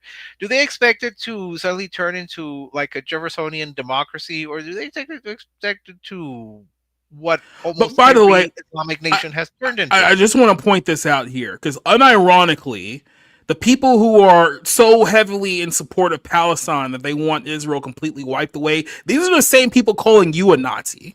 So I want you to understand, like, the multitude of, like, the layers of on that one, though. Okay, all right. So we just went through this like 20-year period of anybody who didn't go along with the leftist dogma of the week, the trending hashtag of the week. You're a Nazi. All right. Now, what are the Nazis known for? Well, it's not their very great fashion. It's not their fancy tanks, and it certainly isn't their bathing habits. Oh yeah, it's the genocide. And just who did they practice that against? Oh, yes, some people known as the Jews. And because of that genocide, the British government relocated a bunch of people who were super uncomfy going back to where their people were incinerated in front of them to a place in the corner of the Mediterranean that they claim are where they originate from. And as it turns out, some other people were there, and a conflict happened that wasn't so cool. Well, and in all of that, the United States didn't have a damn say. And I just want to make that known. It's a little muddled. The people on screen, the people who think something like this have this idea that there were absolutely zero Jews in what is called the area of Palestine, and it's called Palestine. And it's always been, I mean, like I said, always been called. It's funny to me. Since at least the war, and there was no distinction between Arab Palestinian and Jewish Palestinian. They all would refer to themselves as Palestinian. It's only after the 1948 war that somewhere they decided that the Arabs were the only Palestinian and the Jews were just kind of there. Right. And it's always interesting that I hear people tell them, oh, they need to go back to Europe. It's always interesting because during the pre-Kristallnacht and around the time before the war, they would tell them, go back to Palestine. So it's like they just don't want to settle where they want the Jewish community to go. So people are just you have now, right here on screen, you have two guys that are now endorsing a group of people who are calling for the genocide of the Jews. Okay, there we go. That's all I wanted to get to was that it's come full circle now. But of course, what do you think? What do you think free Palestine means? You can't free Palestine. Doesn't mean they're going to the beach, guys. Yeah, no, it means eradicate Israel. That's what it means. You dumbass. First world democracy, you mean? No, have election. There's not going to be that little thing on Family Guy where you see when democracy comes to Iraq and Hey, punk! I hate to break this to you. Palestine's not going to overthrow Israel, then start supporting trans rights. Right. I don't think that is going to work out. It might surprise you how that goes. Again, look at Afghanistan and how everybody who's a woman has to wear a hood now. All right. Well, remember how that happened overnight? That is. Like I said, it's just like these people. These people just don't they think that they can hold like 7 different like conflicting opinions simultaneously and never have to come to the realization point. It's like, am I the baddie? Like, yes, you are. But you know what it is? It's their perception that it's the oppressed people. So their perception is that the Palestinians and the Gazans or whatever, they're the oppressor or the oppressed, and Israel is the oppressor. And it's just like in Saudi Arabia. Saudi Arabia is the government, and they're the oppressor of their own people. And some of that is legitimately true. But it's like you have to have nuance. You have to be able to discuss these things on an issue by issue basis, and not just be like, oh, well, I'm in full support of people I don't even know and I have nothing in common with, but because I perceive them as oppressed, I get attention for being an advocate for them. And I'm sorry, but that at the core, that is kind of a lot of what this is. It's just like people keep asking why is it that Israel keeps blowing up children's hospitals? Why does Hamas keep using children's hospitals as shields? Does anyone ever think that maybe there's something morally wrong with that? But whatever, we're going to talk about this all night if we don't stop here. So we got to go on to the next conversation. Thanks, Goldberg, you dick. Everything that comes from Tulsa eventually has it causes problems. Everything from Tulsa, lots of meth. Yeah. Well, I mean, they're another thing Indians. With the Nazis. They're native, so I mean, of course, the meth is kind of. Well, let's talk about this story. This is a little bit more of a serious topic here because this is going back to something we've covered previously on this show as well. All these things seem like they're called back to something we've already talked about here. But actress Naomi Watts wrangled around her quote-unquote transgender daughter to an event called Mother, Daughter, Holy Spirit Transgender Fundraiser, which is just as blasphemous as you think that it sounds here. So I'm going to go ahead and kind of set it up. I'm going to set it up here with this. This is an older photo. Now, this is a photo of Leo Shriver, who's also this kid's father. And this is the child right here. Now, this is when he was 8 years old. And I remember seeing this several years ago and thinking to myself, that's fucked up. He has his child, 8-year-old child, dressed as Harley Quinn. Not the traditional Harley Quinn that maybe you can get away with if it was like the traditional red and black. No, literally the Margot Robbie booty shorts Suicide Squad Harley Quinn for an 8-year-old. Now, I wouldn't put this on an 8-year-old girl, let alone an 8-year-old boy. But in Hollywood, you get to get away with a lot of things around there. So they convinced themselves that this was totally normal. So pause. Why was an 8-year-old watching that movie, by the way? Yeah, that was an R movie. I'm just saying. Yeah. Yeah. Why was an 8-year-old watching that movie, Liv Shriver? What happened there? What happened? Leave that on. The Netflix autoplay picked that up. Well, to be perfectly fair, after blazing the monster machines. Perfectly fair. Probably either of the Suicide Squad movies were better than his remake of The Omen. So I okay. Well, So yeah, this is how this whole thing started. And then we were told over the course of the next few years that occurred after this that, oh yeah, naturally our child chose to be transgender. So this is what he looks like now. And Naomi Watts and them are just parading, this kid around. 16-year-old transgendered son, totally natural, totally wasn't influenced by his surroundings whatsoever, especially in Hollywood. And it's very, very interesting now. It seems like almost everyone in Hollywood has some kind of a transgender child now. It's like, it's almost become apropos. People keep asking themselves, why is that the fact? I'll get to that here in a second. But yeah, actress Naomi Watts took their youngest child, Kai, that's what they're calling it now, to the LGBTQ fundraiser called Mother, Daughter, Holy Spirit Party, right?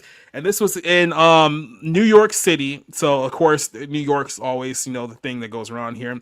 Says that, Kai, who's active in Schreiber 2008, recently came out as a transgender. So this was recent. I wonder if there was any indication that there was something that could have led up to this over the course of the last several years. But yeah, this is what they look like there, and you just look like an alien. I'm sorry, like that nothing about this looks natural whatsoever. But that's Hollywood for you. What Naomi Watts says is, we're pleased to introduce Naomi Watts as host of the Holy Spirit, a party fundraising project for the Trans Justice funding project. The organization said here, a parent's love is important to every human on earth. For trans people, and the love and support of a parent can be absolutely crucial. And Naomi Watts and the daughter, quote unquote, the mother-daughter, and they said when Kai came out as trans, his father Leah called it a profound moment. And said it wasn't a surprise. It's like, yeah, I wonder why it wasn't a surprise to you, Dad. To be honest with you, it didn't feel like that big of a deal to me because Kai has been feminine for so long. He said it's almost as if he was groomed at the age of 8 years old. that this is representing the trans community. This is actually a community of people who don't have great resources. Yeah, because they just don't have enough help, especially from your town, who don't have access to help, who aren't being protected and looked after by their families, blah, blah, blah, yada, yada. This comes out as multitude of stars such as Robert De Niro, Cher, Jamie Lee Curtis, Cynthia Nixon, Marlon Wayne, Charlize Theron, Annette Bening, Jennifer Lopez, and a multitude more, Dwayne Wade, that can go on and on. All of these people just have transgender kids now. And it's weird because it almost seems like it's statistically impossible for such a small pool of people in one city to all have multiple transgender child at the same amount of time, right? Like, given the actual statistics of the population here, it almost seems like something worth investigating, right? Is it something in the water, like the fluoride in So California? I have a frogs theory. are in the water. I have a theory that a lot of the kids who are transitioning supposedly is because they don't want to like live in the shadow of their like if like you know what I mean, if it's like a guy, his father, or a woman, her mother, because it's like it's too much pressure, so I'm just going to change my sex. It's much easier to do that. Well, I think it's something actually worse than that, but we'll get to this slowly. And I'm not discounting it. But it's like it's statistically impossible. It just doesn't really add up even to I would say normal society. But again, it goes back to the idea that the gay population has been increasing. It's not a surprise that the transgender population has been increasing as well. Mm-hmm. And we're all supposed to believe that it's progressing and increasing naturally, that there's nothing sinister in causing this whatsoever. So here's from the W magazine. This is from the actual event itself. This is who is this person? Christine, who I guess is some kind of drag queen, says, I congratulate all of y'all for getting the F out of your holes and bringing yourselves here. If you're a rich person, raise the money. So they say if you're not rich, enjoy the company, steal as many drinks as you can, get what you can. It doesn't matter where you came from. It doesn't matter what's in your effing wallet. We all have to effing do the show the fuck up and be present and listen to the community, listen to the people next to you instead of listening to talk. So the association is Holy Spirit, the third of the, triptych of the fundraiser dubbed Mother Daughter Holy Spirit for the Trans Justice Funding Project, which raises and distributes money to trans groups fighting for justice across the United States and its territories because Trump man bad. And the Father, Son, and Holy Spirit. Yeah, it's almost as if it's a demonic trinity. We'll get to that here. It also says that the reason why they're calling it the Holy Spirit is they named it after the Holy Spirits of the following individuals here who were obviously deceased trans leaders who continue to living and creating art and gathering all the while fighting back for the rights during the bleakest times. Like, was that like 2 years ago? That those are like the bleak times here. So Marsha P. Johnson was the person that supposedly threw the first punch at the Stonewall riots. We'll get to that here in a second. So here's some of the photos from this event, and you can tell that there's something totally holy going on here. These are real photos. Hold on. These are real photos, by the way. Like this is from the event. I didn't make any of this up. This is real photos from the event. The cameraman. Why did you place that at the center of the photo that you took, Mr. Cameraman? Why did you place that particular region of the human body dead center of the photo? Let me ask you this question. Does this individual look like anything you would associate with the term holy, or would you look like someone who you associate with the other guy? Just objectively. This looks like the next prime minister of Gaza. Well, yeah, right. Just take a minute though and think about what you're looking at, right? So let's say that we go down the route of expressive art. Do you want that expressive art associated with your struggle for identity? Is this Muppet extra character here, this man or woman who skinned Elmo, does this represent your quest for identity? Well, who was that? Go back up. There was like Lady Gaga wearing like an oversized. Oh, the name of the person is literally called Lady Fag. I'm not even making this up. It's literally on the tag. Well, there you go. That killed Elmo. That's for sure. Exactly. That's a movie. That is a B movie from the 70s. Lady Fag versus Elmo. You mean just that is a B movie from the 70s? I can't even say it, but just like boss, yeah, you know what? Yeah. But no, it's fine. Oh, now that is an MCU crossover I want to see right there. It's amazing. It's called drug use, Leslie. People who abuse drugs tend to bruise a lot easier than normal people. Let me just interject with why I think this is happening. Because Rob, I think you were touching on some of it, but I think the reality is I saw a meme about this and it broke my heart because it really did fix it in my brain of why they're doing it. The kids go trans so their parents will pay attention to them because then they're trophies. Then they get to parade their very special snowflake kid around that's so oppressed and having such a hard life because they're non-binary, they're non-normal, or whatever one want to call it. Okay, but sorry, go ahead. Well, I was just going to say, that's why they do this, is that they get attention. The parent is now not so busy with their fancy acting career. They have this very special child that they have to go out and show everybody and give medication to and blah, blah, blah, blah. It's like having a sick dog. You get to go up and a GoFundMe. You get to have everybody's attention. They pat your ass because you're taking care of your sick dog. And that's what it is. If you have a healthy dog, people are like, oh, that's a cute dog. I'll give that a like. And then they don't like give you money for that. You know, like, oh, your dog's very healthy. Have $10. They don't do that. I'm reminded a bit. And hey, no one's calling you a nepo baby, which apparently is a thing now. That like kids of famous a people. nepo tranny. That's what they're gonna call them. Nepo trannies. Hey, look at Jack Quaid. Look at Dennis Quaid and Meg Ryan's son. He's he seems like he's doing okay. I know he's on The Boys, which is not, it's a Novocaine was entertaining. I'll give him that. And he wasn't terrible in Companion. I mean, it was okay, but. Well, it is interesting because one of the people that I don't know if they mentioned in the article, Marcia Gay Harden, her 3 children are all trans or non-binary or what have you.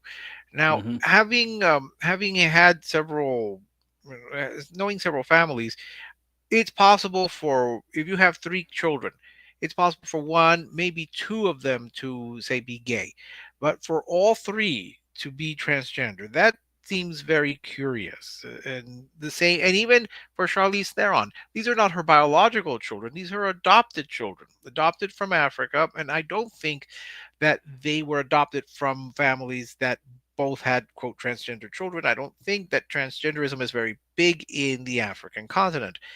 It has to do partially with culture. It has to do partially with the surroundings, I think, only because it just seems statistically very high that you would have all 3 Marcia Gay's daughters or children or whatever to all be transgender. It just seems very.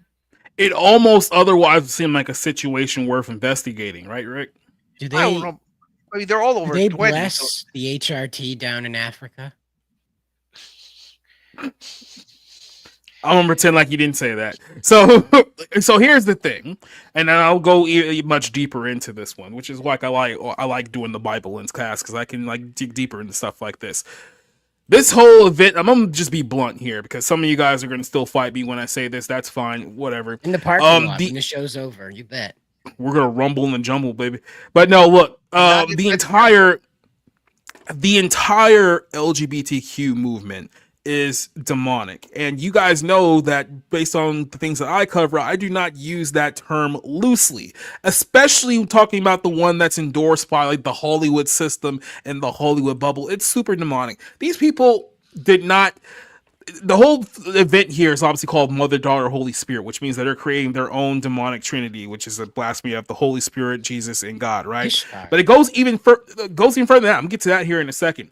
They named it Holy Spirit for a reason here. I'm just going to read a little short verse here. Not a lot. It's Matthew 12:30-31. Very interesting. This is Jesus speaking here. He who is not with me is against me. Who does not gather with me scatters abroad. And it says here, therefore I say unto you, every sin and blasphemy will be forgiven men, but the blasphemy against the Spirit, aka the Holy Spirit, will not be forgiven.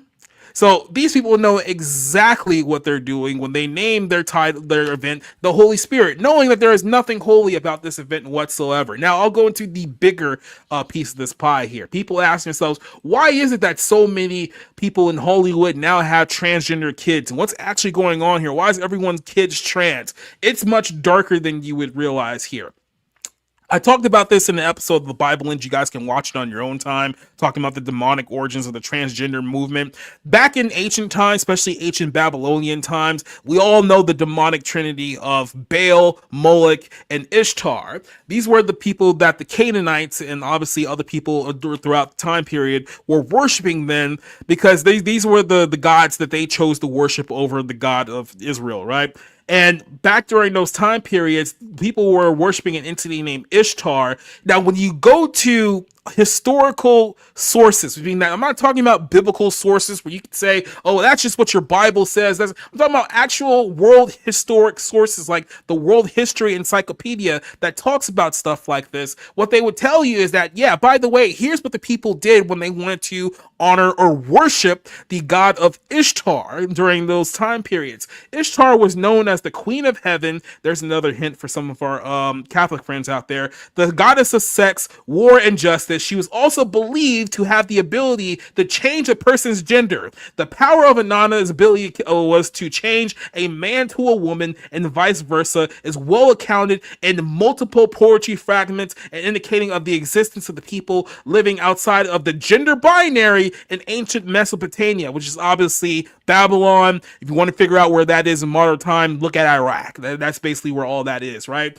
So essentially, these people were turning themselves literally trans to show honor and worship to a demon god. The high priest of Ishtar were drag queens, and I'm not saying that loosely. Historical aspects back this up, that yes, they were actually drag queens, and that's how they gave worship to this demon princess. They believed that by showing honor and worship to this person, that they would win themselves prosperity in their lives as a result of this. So you have to ask yourself, okay, we're talking about Hollywood, an industry that's completely run by greed, how much money one can attain and what one will do in order to obtain money.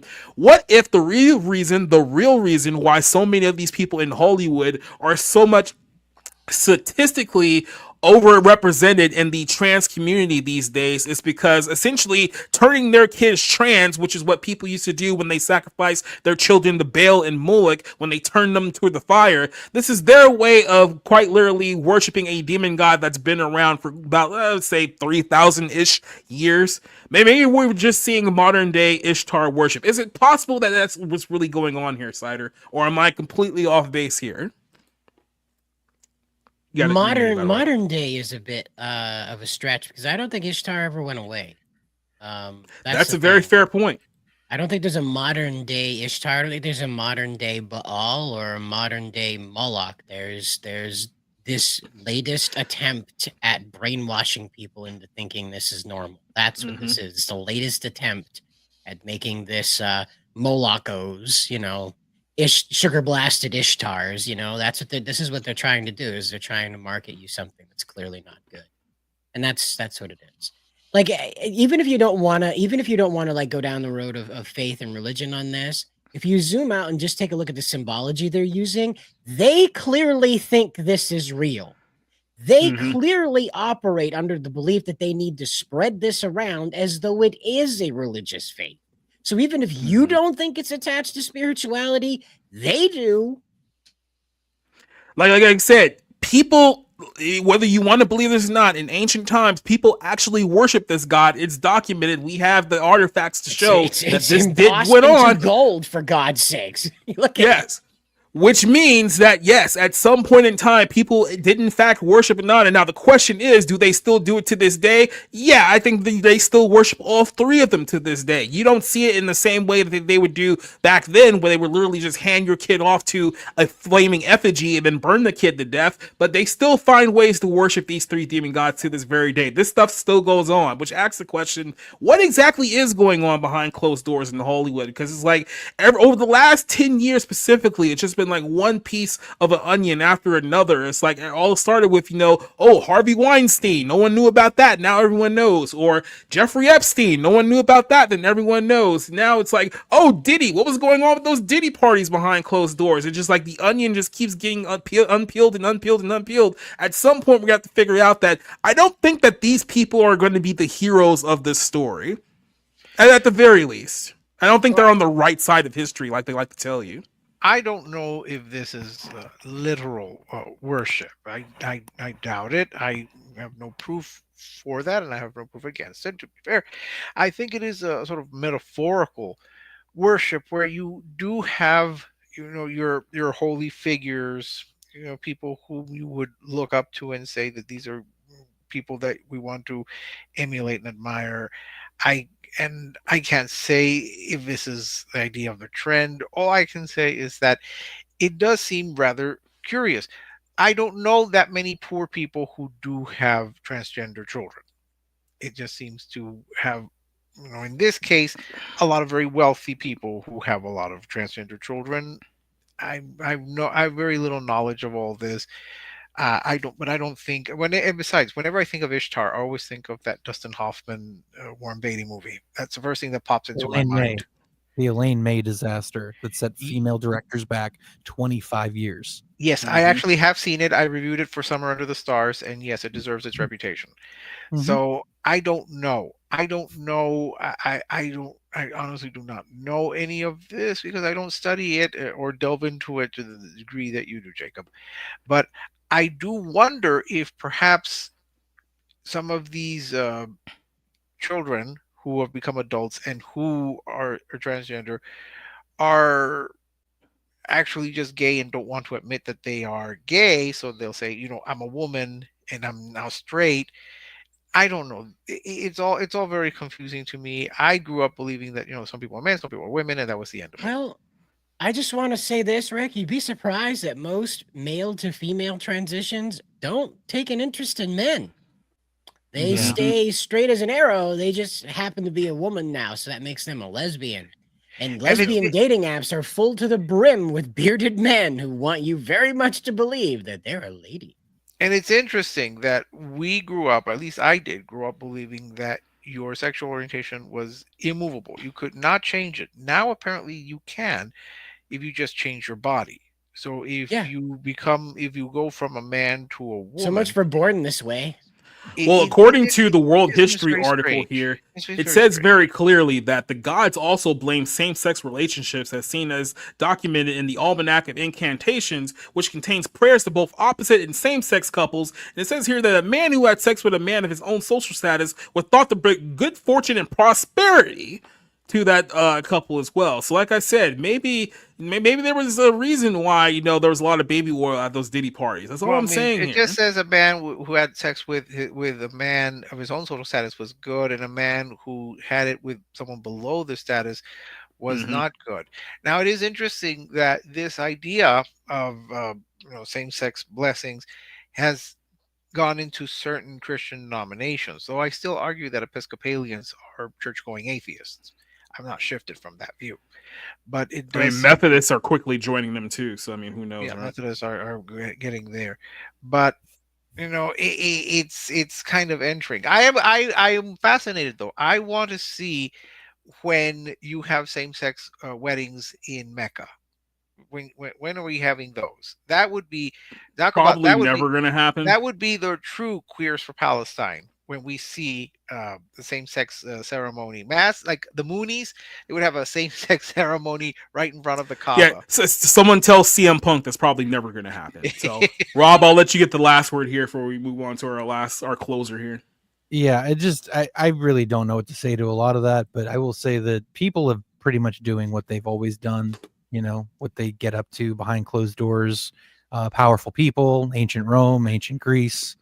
You just have a lot of examples of whatever, trying to think, this Dionysian sort of over the top living and indulging in all the sensory overload that life can sort of offer you. Yeah. Outside of that, I really don't know, man. I've been dealing with this whole like Illuminati, Hollywood. Are they giving off symbols in music video? I mean, since I was 19 years old, I've been watching YouTube videos about this shit.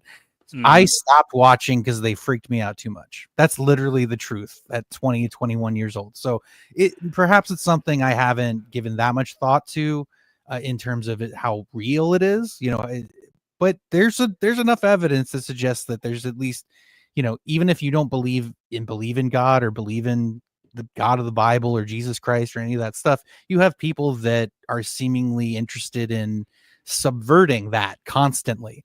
And it's weird because if it, again, I've had this conversation on the show before, but it's like, if it wasn't real, why would they even go? Why would they care? Why would they go to those lengths? Or, and again, there's the hierarchy. Why do they continue to worship all the gods in the Bible that they say were bad? but like, you know what I mean, though. There's Hollywood is a hierarchy, and it's this power play, and it's like, hey, I'm going to get you to do something that's degrading, and like I could understand that existing, but there's just a lot of weird ritual associated with it for me to completely ignore it. So I just try to keep an open mind, and we'll see what happens going forward. Like I said, I understand that some people are probably in the position that I'm not going to believe it until I see the tapes of the rituals themselves. And like I said, who knows, when those tapes finally do leak in the next couple of years, they'll convince you that it's AI. You probably still won't believe it. All I'm saying is you can't say that the warnings weren't there when it all goes crashing down. By the way, rest in peace to the guy who did the Hulk Hogan theme song. He died today, but yeah, go listen to Real American when you get the chance. Yeah. Let's go ahead and end the show on this note. The rise and fall of Lindsay Lohan. Now, who here actually remembers Lindsay Lohan when she was America's It Girl? So you remember that? I'm sorry. I actually had a crush on Lindsay Lohan when I was 15. So yeah, there you go. Who didn't I probably did too. It was 2004. Go away. Look, I was 16 in 2003 as well, and I could say this: 2003, 2004, Lindsay Lohan was smoking hot. 2005, she was still kind of hot, and then everything went crashing down immediately after 2005. So here's what happened with Lindsay Lohan. She started off on, I think her first break was the original Parent Trap movie, which I believe came out somewhere like 98, if I want to say. It was 98. Yeah. And, obviously, but then she started doing a couple of Disney Channel projects. She did an original Disney Channel movie called Get a Clue. And then all of a sudden she did Freaky Friday with Jamie Lee Curtis, which they're doing another one. Why? I don't know. Money. Do not need it. Yeah. Yep. It's not going to make money. That's the problem, Rick. Well, they think nostalgia is a hell of a drug.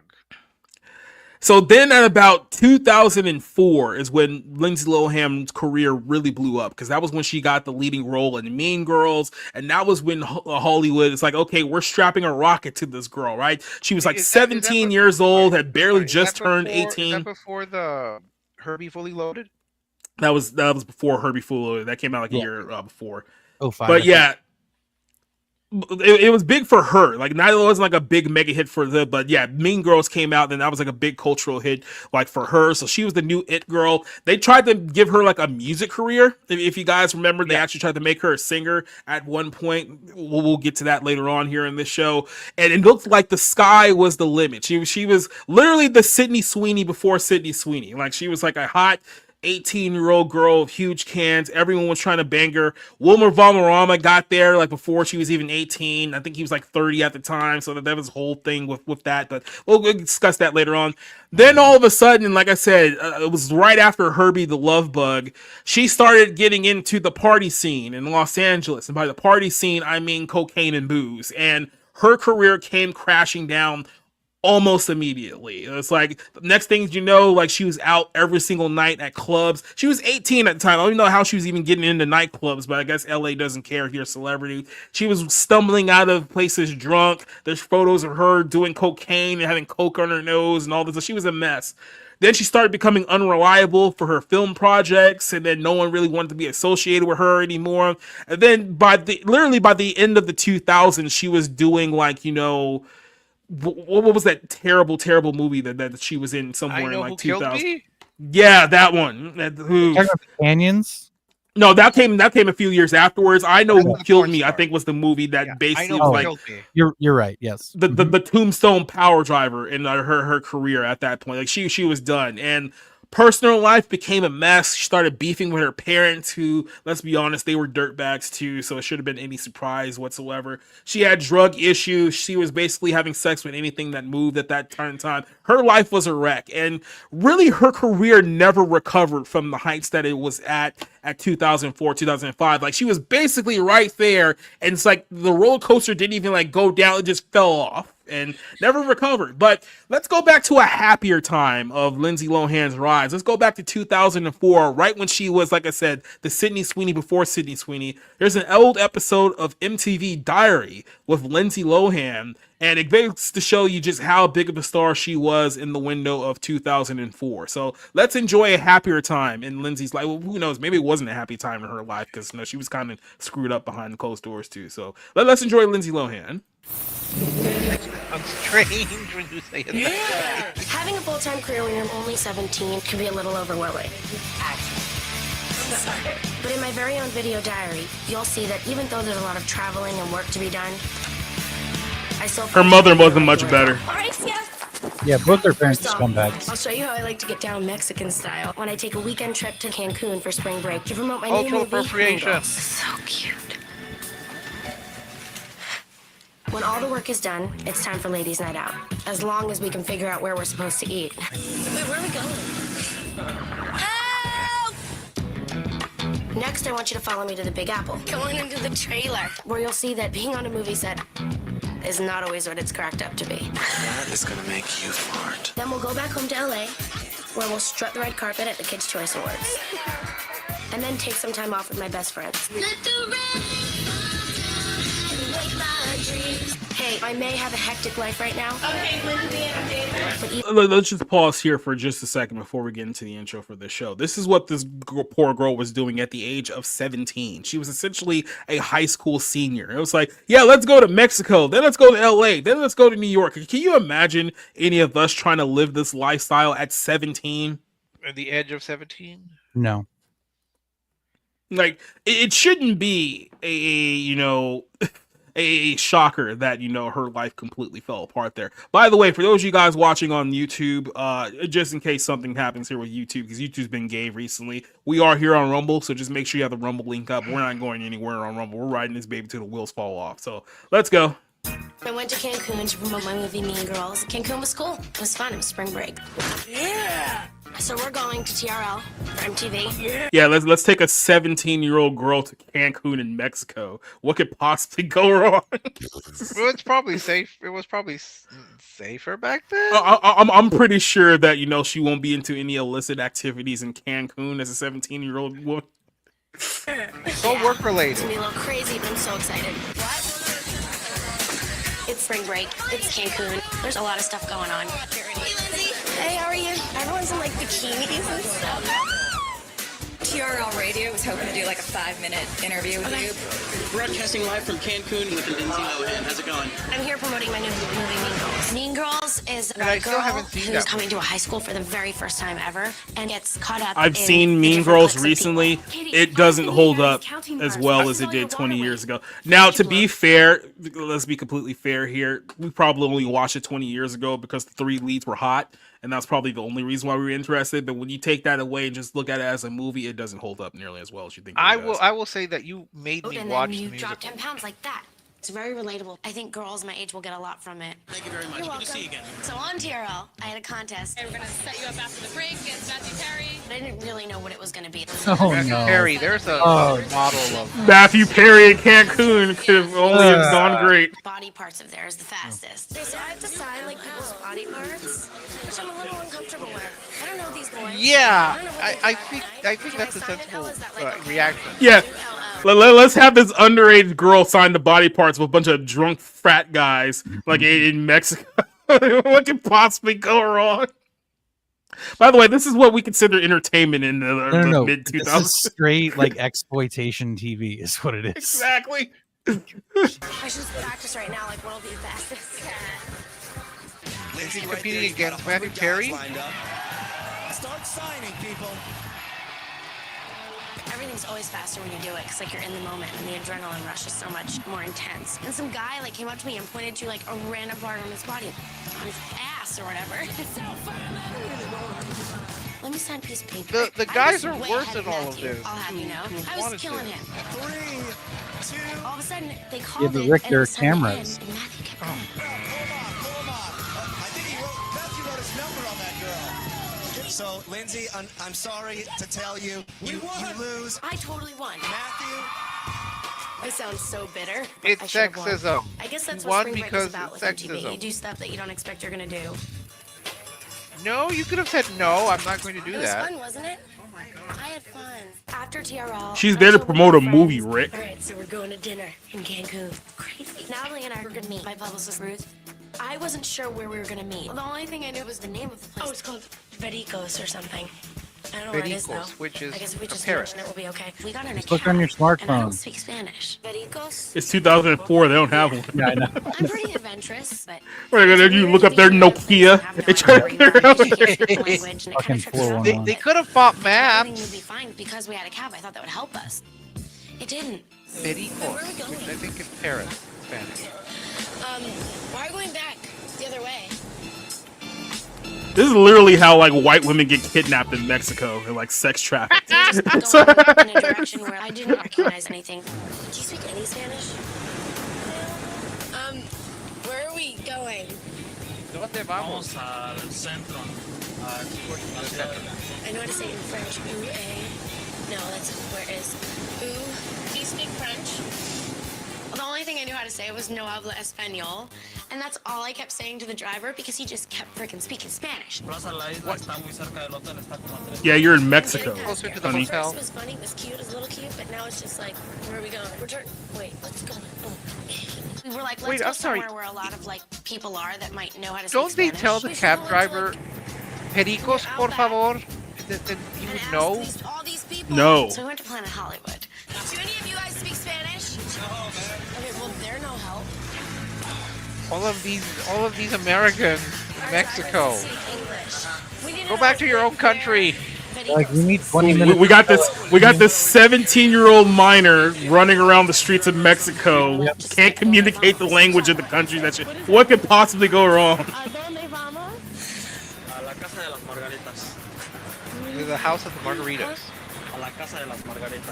Like the fact that you weren't found like washed up on shore somewhere, it's just like a miracle in of Let's itself. just try and look for familiar sites that we knew. Who's paying for this cab? I mean, how should Luckily, I have a really good Viacom. sense of direction, so eventually we did get there. Can you pull over? Son 200 pesos. 200 pesos. We got to where we needed to go, and it's like, great, we have no idea where we have to be in this huge mall. Let's go this way. Oh, it's a big mall. You know, if they had just asked for the Rainforest Cafe, this wouldn't Sorry, have you been just possible. pushed kind of the wrong button. We found them finally. We didn't know where you guys were. Yeah. It's almost as if you probably should have traveled together. She's a poor publicist if she cannot give them directions or like even accompany her. No. Hello, good evening. Our waiter was really cool and really outgoing and made us laugh. I'll send it to you right away. And all of a sudden, all these guys started surrounding our table.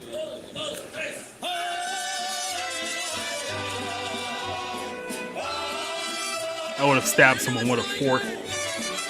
These guys just don't care. They're just like singing throughout the restaurant. You'll soak up the culture. It's good to see that people in other places just like to have fun and don't care what anyone else thinks. It's refreshing to see that. Ah, Because reminds me of I my get cousin's embarrassed very bat easily, mitzvah. but if everything's embarrassing, then you're never gonna have fun. Being in Cancun, I saw that sometimes you need to let it go and just live life to its fullest. Yeah, that's the thing you should do in Cancun. Live your life to the fullest. It's weird to be this age and to be without my family. Hi, Mom. So when I have to leave right away, it hurts. You think you know, but you have no idea.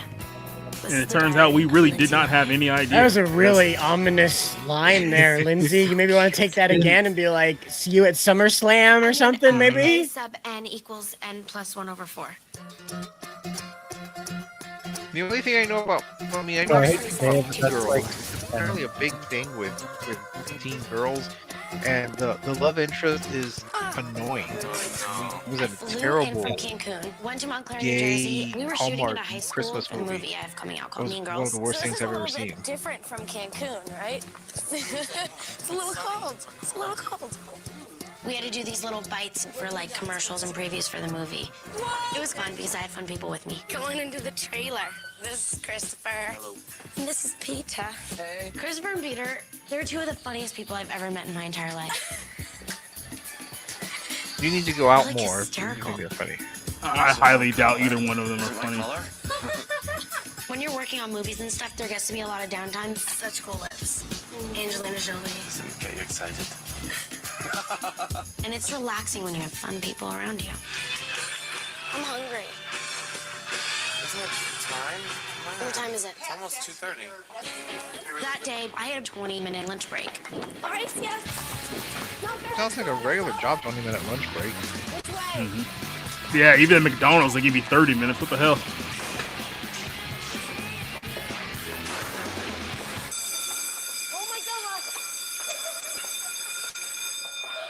When we got to where we needed to go, I saw that She's the food was perpetually kinda lost. random. You can never It find was a her different place. selection than what I'm used to. A woman getting lost? Bikini. No. That is gonna make you fart. That is a cabbage. Is there McDonald's? We decided to get McDonald's. There's And the nothing guys wrong that with made the food that. hurt us, and I felt really bad. But They found I just wanted 1,400 normal, just different like DNA cheeseburger and samples fries. inside of one burger patty. So yeah, I think there might be a problem there. Well, it was good enough for, was it that football team that Trump hosted a few years Was it back? I didn't just get these this morning. It's really Look, everything weird you how eat is everyone poison likes to anyway. go It's like, you know. practice for this thing that I don't want to do. I just read it and I review them like a few times, and then that's it. It just sticks. I have like, what's it called? Photographic memory. I think it's easier not to just like go over it a gazillion times because then it drives you crazy. Quiet, please. And action. Can I go now? This girl that I hate is picking me up to practice for this thing that I don't want to do to impress the guy that I like that she stole from me. And I don't want to be late because she'll kill me, and she's like my best friend. God, I thought that was great.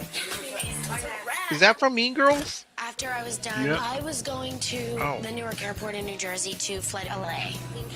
I'm It's kind a of terrible New York a lot of my Airport. work is Okay, in never LA, mind. but my family's in Newark. New York, so I'm kind of back and forth. Newark. Yeah, That's the why I New like York having my friends with me. airport. Newark. Smell it. When you're done with your day, you can be normal again. This is what you people watched all the time? It's weird to be this. Yeah, it was a with series on family. MTV called Diary, and yeah, it had. So when I have to leave right away, it hurts.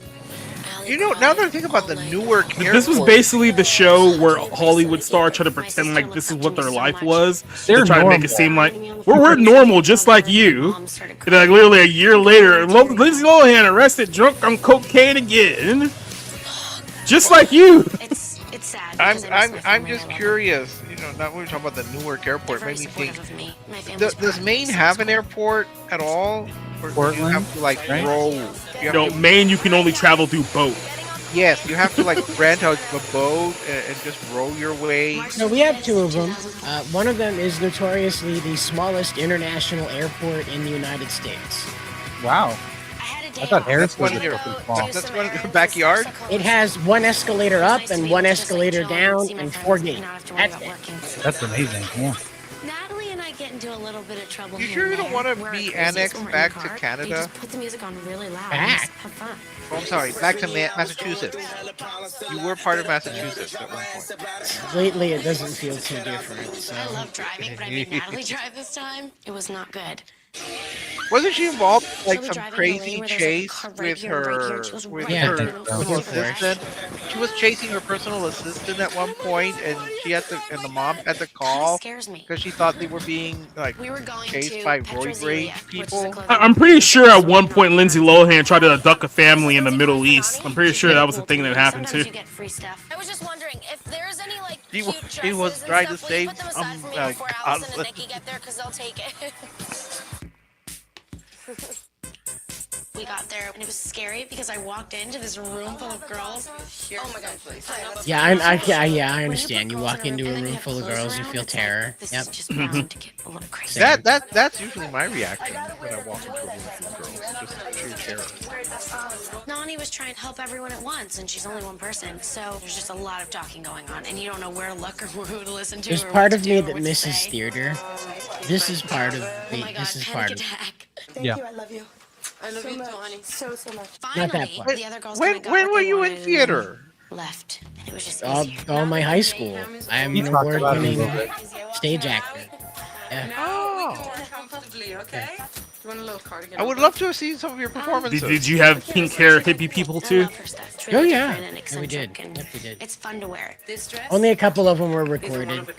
Okay. I won an award for one of them. Give it to you. Just that Be single able to do that. Just be able performance. to go to someone's showroom where they have like a bunch of clothes all out. A little bit of history, a little bit of theater history. I'll make sure. You could take over Patty LuPone I was anytime. getting clothes for a fashion show that she had. Over one of these. Okay. I found a really great dress and I got some other really cool stuff. See you guys Monday if I don't see you. Bye. Yeah, that woman must be like in this business. deeply insecure. Which one? Yeah, Wait, what? You guys, I was gonna say Jacob's not gonna know who Patty LuPone is, but This is the diary of Lindsay Lohan.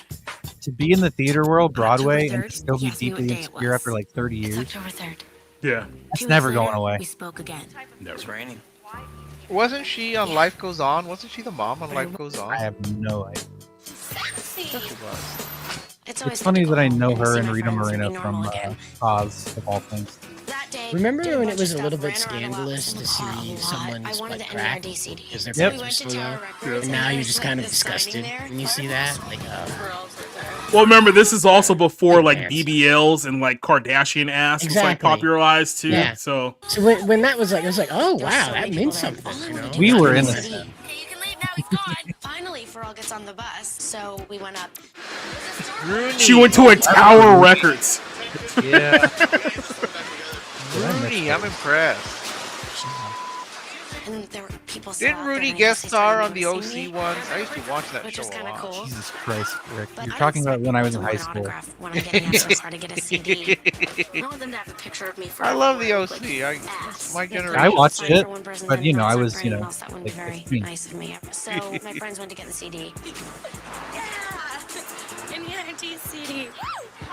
What? That's the old one. Is it really? Yes. Who did you buy? I mean, It what was right CD in the did you front. buy? It was right in front. That's the old CD, dumbass. What do I do? Go back and tell me about the wrong CD. They opened it for me. Kendra, blonde hair and all. No offense. She somehow gets like the really know. old CD. Wrong one. How did she buy the wrong CD? Yay! Might be a little this is the offense there. one. There's so Well, many what? friends. You know What's why? the? Who's Because the I made artist a that she's CD, My buying? friends will get out of that car. NERD, that was Pharrell's group before he became a singles guy. Oh, She's sexy. April 3rd, 2004. It was kind of a crazy morning. We're getting Ryan ready was to not go a to the bad-looking Kids' man. Choice Awards right now. What are I you think we're talking presenting about? an award to Best Would be Male different if you Act. look Two like of my that. friends He from New said York and absolutely Natalie was nothing there. about how It was the Ryan Kids' looked Choice Awards. in But that it was comment. a little tense because it was just like a lot all Oh, at yeah. once. Yeah, just that I got him late. Yeah. We were like all going crazy, running around trying to find everything. This one? Oh my god, why are you not working? What made the OC great was that you could believe that someone like Seth Cohen Sometimes could it gets get to the point where I don't want to see various anyone. women I just just want to shook like him. crash. Uh-huh. So you take a break, and then you're ready to do it again. Someone was stealing Although my it got clothes, bad, they had ironically curly enough, iron when on. My Chris friends Pratt upstairs started blowing their guest hair out. starring. So all of a sudden, I mean, it was bad for a while. Ever since Marissa left. Did it? We blood fuse. But she turned into a diva. The actress who not be was done with your hair Marissa and blow Cole. a fuse, and I Marissa figured Peach I Barton. would fix it, so I was like freaking Yeah. out. Is that her? Yeah, her career. Where is her career? I can do that. You can't hurt yourself. Most of them did not have. I mean, it's interesting that the only people who really have had careers were Ryan and Seth. Was it? Oh, geez. Ben McKenzie just became Captain Gordon on Gotham, Yeah. People to load to hell which and I take liked. it out of I like proportion. that show. I There's don't care what always anyone people that are says. doing the same thing I as thought it you. was a If well. you worry about what all They those were other the girls are villains doing, were a you're little never too gonna old be to satisfied. go So against I Batman. Well, while Rick is talking about the OC, Lindsay Lohan and Hillary Duff for beating Hillary in Duff. 2004. Remember that? Yeah. It's always a really good adrenaline rush when you first get out. Are they still BFFs? I couldn't wait. That was No. a completely media generated thing though. 'Cause, like Hillary Duff wasn't in It's kind of movies, intimidating not like in having major, everyone major screaming motion at once. pictures. You know, Yeah. she had a following and she had fans, but Hillary Duff is a weird like enigma because she was super popular during this time too, but when you look back at her career, she was really never in anything of any note whatsoever. Like she was in stuff, but it's like there's no signature role from Hilary Duff outside of Lizzie McGuire. Didn't they reboot the show a while back? They tried to, but they failed because they wanted to do an adult reboot, and it was like, no one wants to watch that. That's it. I started getting nervous because I was like, well, I don't know what to say. What am I going to do? It's all different. Okay, Lindsay and David. From the movie Mean Girls, Lindsay Lohan. David Spade presented with me. He was really cool. He was a lot of fun. Yeah, I'm pretty sure he was really cool. Yeah, that's something you don't hear often. David Spade is one of the strangest like chick magnets. Like the women that he's pulled throughout his entire career is the strangest thing I've ever seen in a place like Hollywood, full of strange things. Oh my God, are you kidding me? And I realized that I screwed up. We went to the other podium and it worked out. And the kids' choice favorite movie is. Do you not rehearse? It's edited. It's fine. It takes a lot of the pressure Clearly. off. You know, it's all kids like my brother and sister. Because if I mess up in front of them, I'm like, whatever. Yeah, fuck those kids. Fuck those kids. It worked out. It was fun. It's always fun to see. I don't need to be perfect for them. We're done with the kids' choice one. That's the one where you Later get that night, I slime? went to dinner with Natalie, Brittany, I and don't Victoria. Imagine Sure. someone called my name in the club and I was like, So I'm sitting here thinking to myself, she's around all these girls. It's like, which one is her cocaine contact, or did that come later? after I was like, it's nice to like go to dinner with my friends and hang out and do normal stuff. Isn't that when after she having a lot of fun with she my life starts right now. seeing her girlfriend? I have my Did she family, have a girlfriend at one point? Yes, yeah, she Samantha dated some Ronson? DJ in LA. That was probably her cocaine dealer too, but that's a whole conversation. So Rick, But- Mark Ronson, who did the Barbie soundtrack, that's his sister. So there you go. Yeah. I do find this interesting too, how, like I said, at the end of the episode, it comes to like, oh, I just stay at home and do normal things. It's like, yeah, you were just like every other normal 17-year-old girl. It's that's just doing normal stuff. We're just going out to the expensive restaurants and then eating food that. This is nothing new, really. It's interesting because Lohan played Elizabeth Taylor in Liz and Dick, and I know that they actually created a fake graduation for Elizabeth Taylor. They got her in a cap and gown and gave her a diploma, even though she had never actually gone to a high school. She was educated at the MGM school, but they went through all of that to, again, portray her as just, a regular average gal. So this is nothing new. The thing here with Lilo is that I don't hate her, but she kind of went off the rails. I don't know why, particularly her. But seems to be obvious why. But this is what Hollywood does to people. People that are not well grounded, disciplined, have their shit together. I mean, it chews you up and spits you out. It's like, literally, you have to want it, and then it might not be enough. But again, it's interesting that you get to. They're done with you. So you see here, you had that call with the mom. The mom is not there, so she's a 17-year-old who is surrounded by either yes people or hangers-on or publicists who cannot bother to guide her into the correct location in Cancun. Right. If none of that is worrisome, then really, what are you thinking? I would not let my 17-year-old wander around Mexico. Even if she probably would speak better Spanish, because I would insist that she learn the language. It's just bizarre, this whole thing. But now she's making another comeback. So we'll see her in Freakier Friday, and then in a few years she'll get a Kennedy Center Honors and a Lifetime Achievement Award. Academy. She did 3 Netflix movies, and now she's going to do this fucking remake because they need to remake sequel or remake everything that was moderately successful. I've never seen Freaky Friday. Never saw it. Isn't it a remake? Isn't that a remake? It is. There was the original, the Jodie Foster, Barbara Harris version, and then they did the Lilo and Jamie Lee Curtis one, and now they're going to do. We don't need this. Clap, clap, clap, clap, clap. We don't need this. Clap, clap. But she's 40. Lindsay Lohan is 40 years old because I'm 36. No, she's not. And she's older. 38. Okay, so she's 2 years old. She looks, like I said, she's aged horrifically. Like, I know she's had some recent work done, but it's like all the years of like drugs and booze, it was like she looked 40 like 15 years ago. Like, that's how bad it got for her. Alcohol does age you. I do know that. And smoking ages you. So she's not taking care of herself. And honestly, I wish her the best, and I don't have anything against her. I will say that I did see that Liz and Dick, and that is terrible. That was an absolute abomination of a movie or TV movie. But who knows? Maybe she'll maybe she will make a comeback. We don't know. And I know, Jacob, I know you cut the Scarlett Johansson thing. I'm just sharing this for what the hell of it, because like I talked about Lindsay Lohan. There is no hotter woman than Scarlett Johansson was when I was 16 years old in 2005. I don't know what it is. That woman was just like, and I've never been a big Marilyn Monroe guy or anything, but like it was that kind of level of just like, this is the hottest woman who's ever lived. And obviously I was 16. You know what I mean? It's not hard to figure out. The nose job? I'm not sure. I don't know. I want to say it was probably a little bit afterwards, because she still had like the Jewish nose when she was in Ghost World, so it had to be someone like right around there. I liked her better with her original schnoz.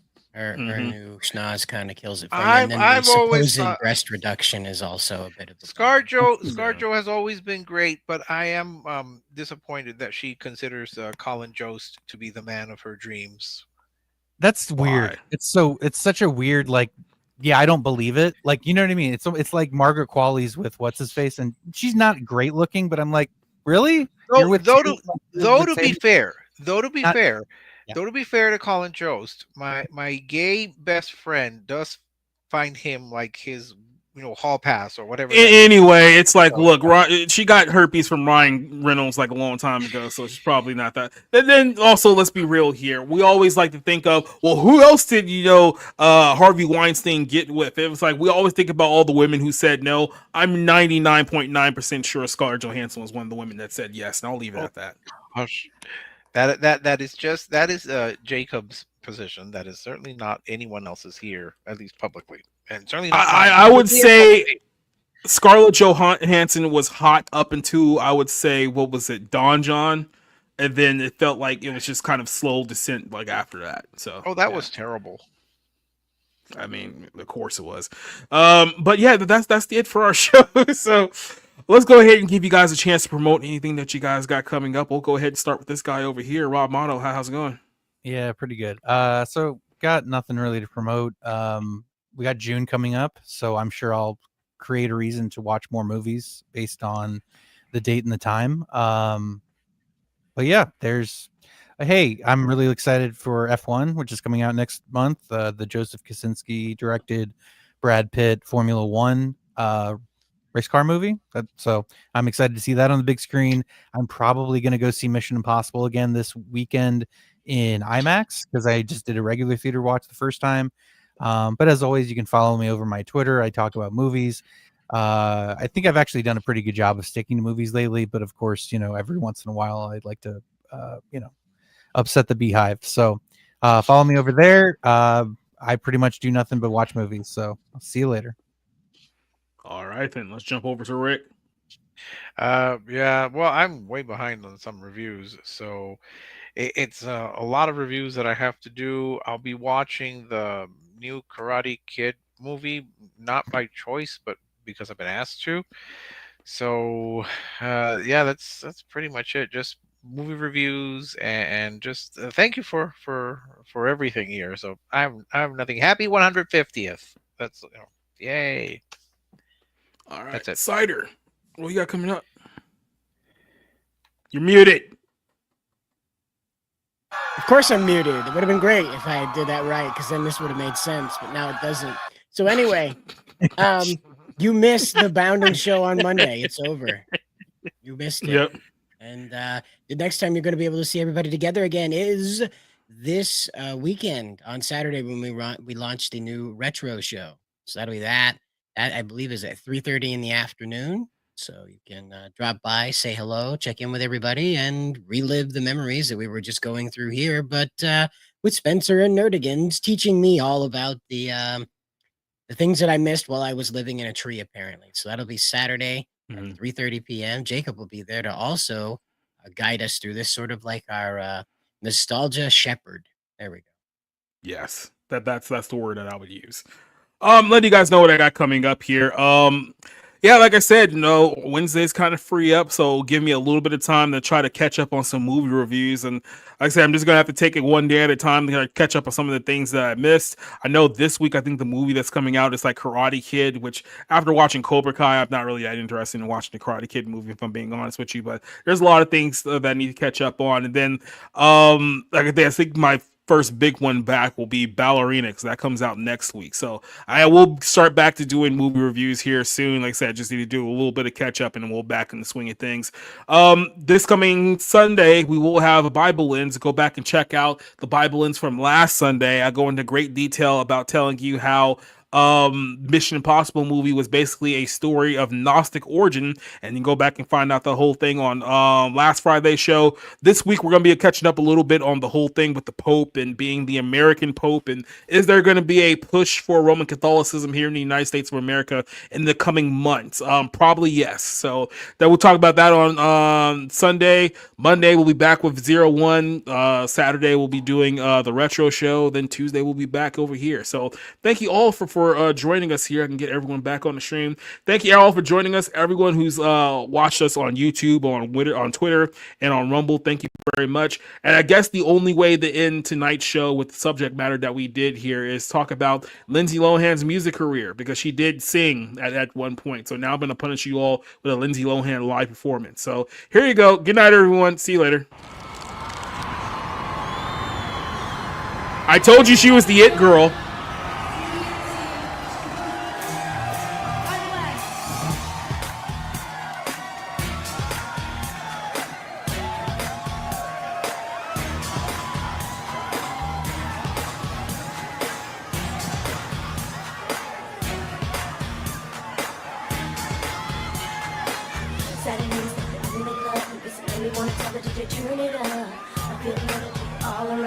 Rob just starts laughing immediately. Alright,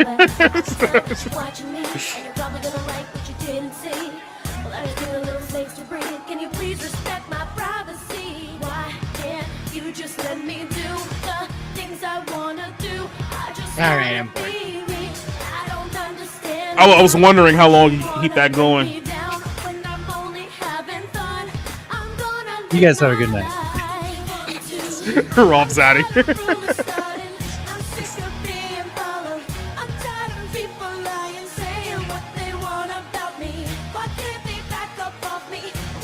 Look at all that toilet paper.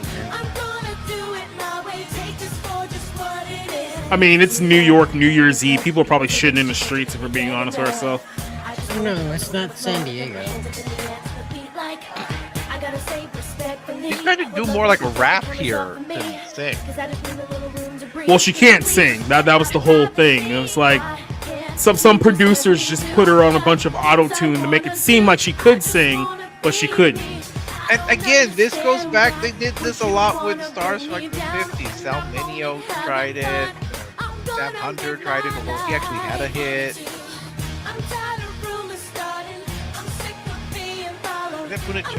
Like I said, she was so big at one point they legitimately thought they can make her a music star, and it literally lasted for like a year, and they never tried afterwards. But at a certain point, she has to say, you know what? I can't sing. Why are you pushing me to this? She was getting paid millions of dollars as a teenager. She was not going to say anything. But it's also her reputation. Like, Rick, what part of a massive cocaine problem do you not understand? The cocaine part. Although, who knows? I mean, I might have had like a distant cousin who was inspired. That's funny.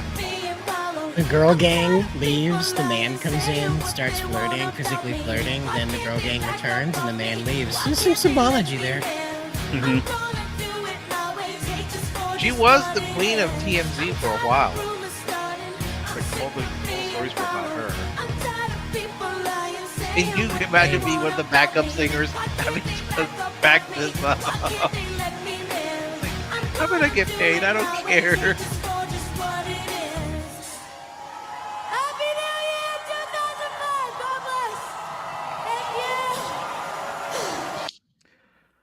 She was winded. 20 Well, years ago? Wow.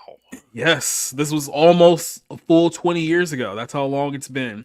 Appreciate Cult Classic Cage and all the Cassie fans joining us here, but we're literally getting out of here in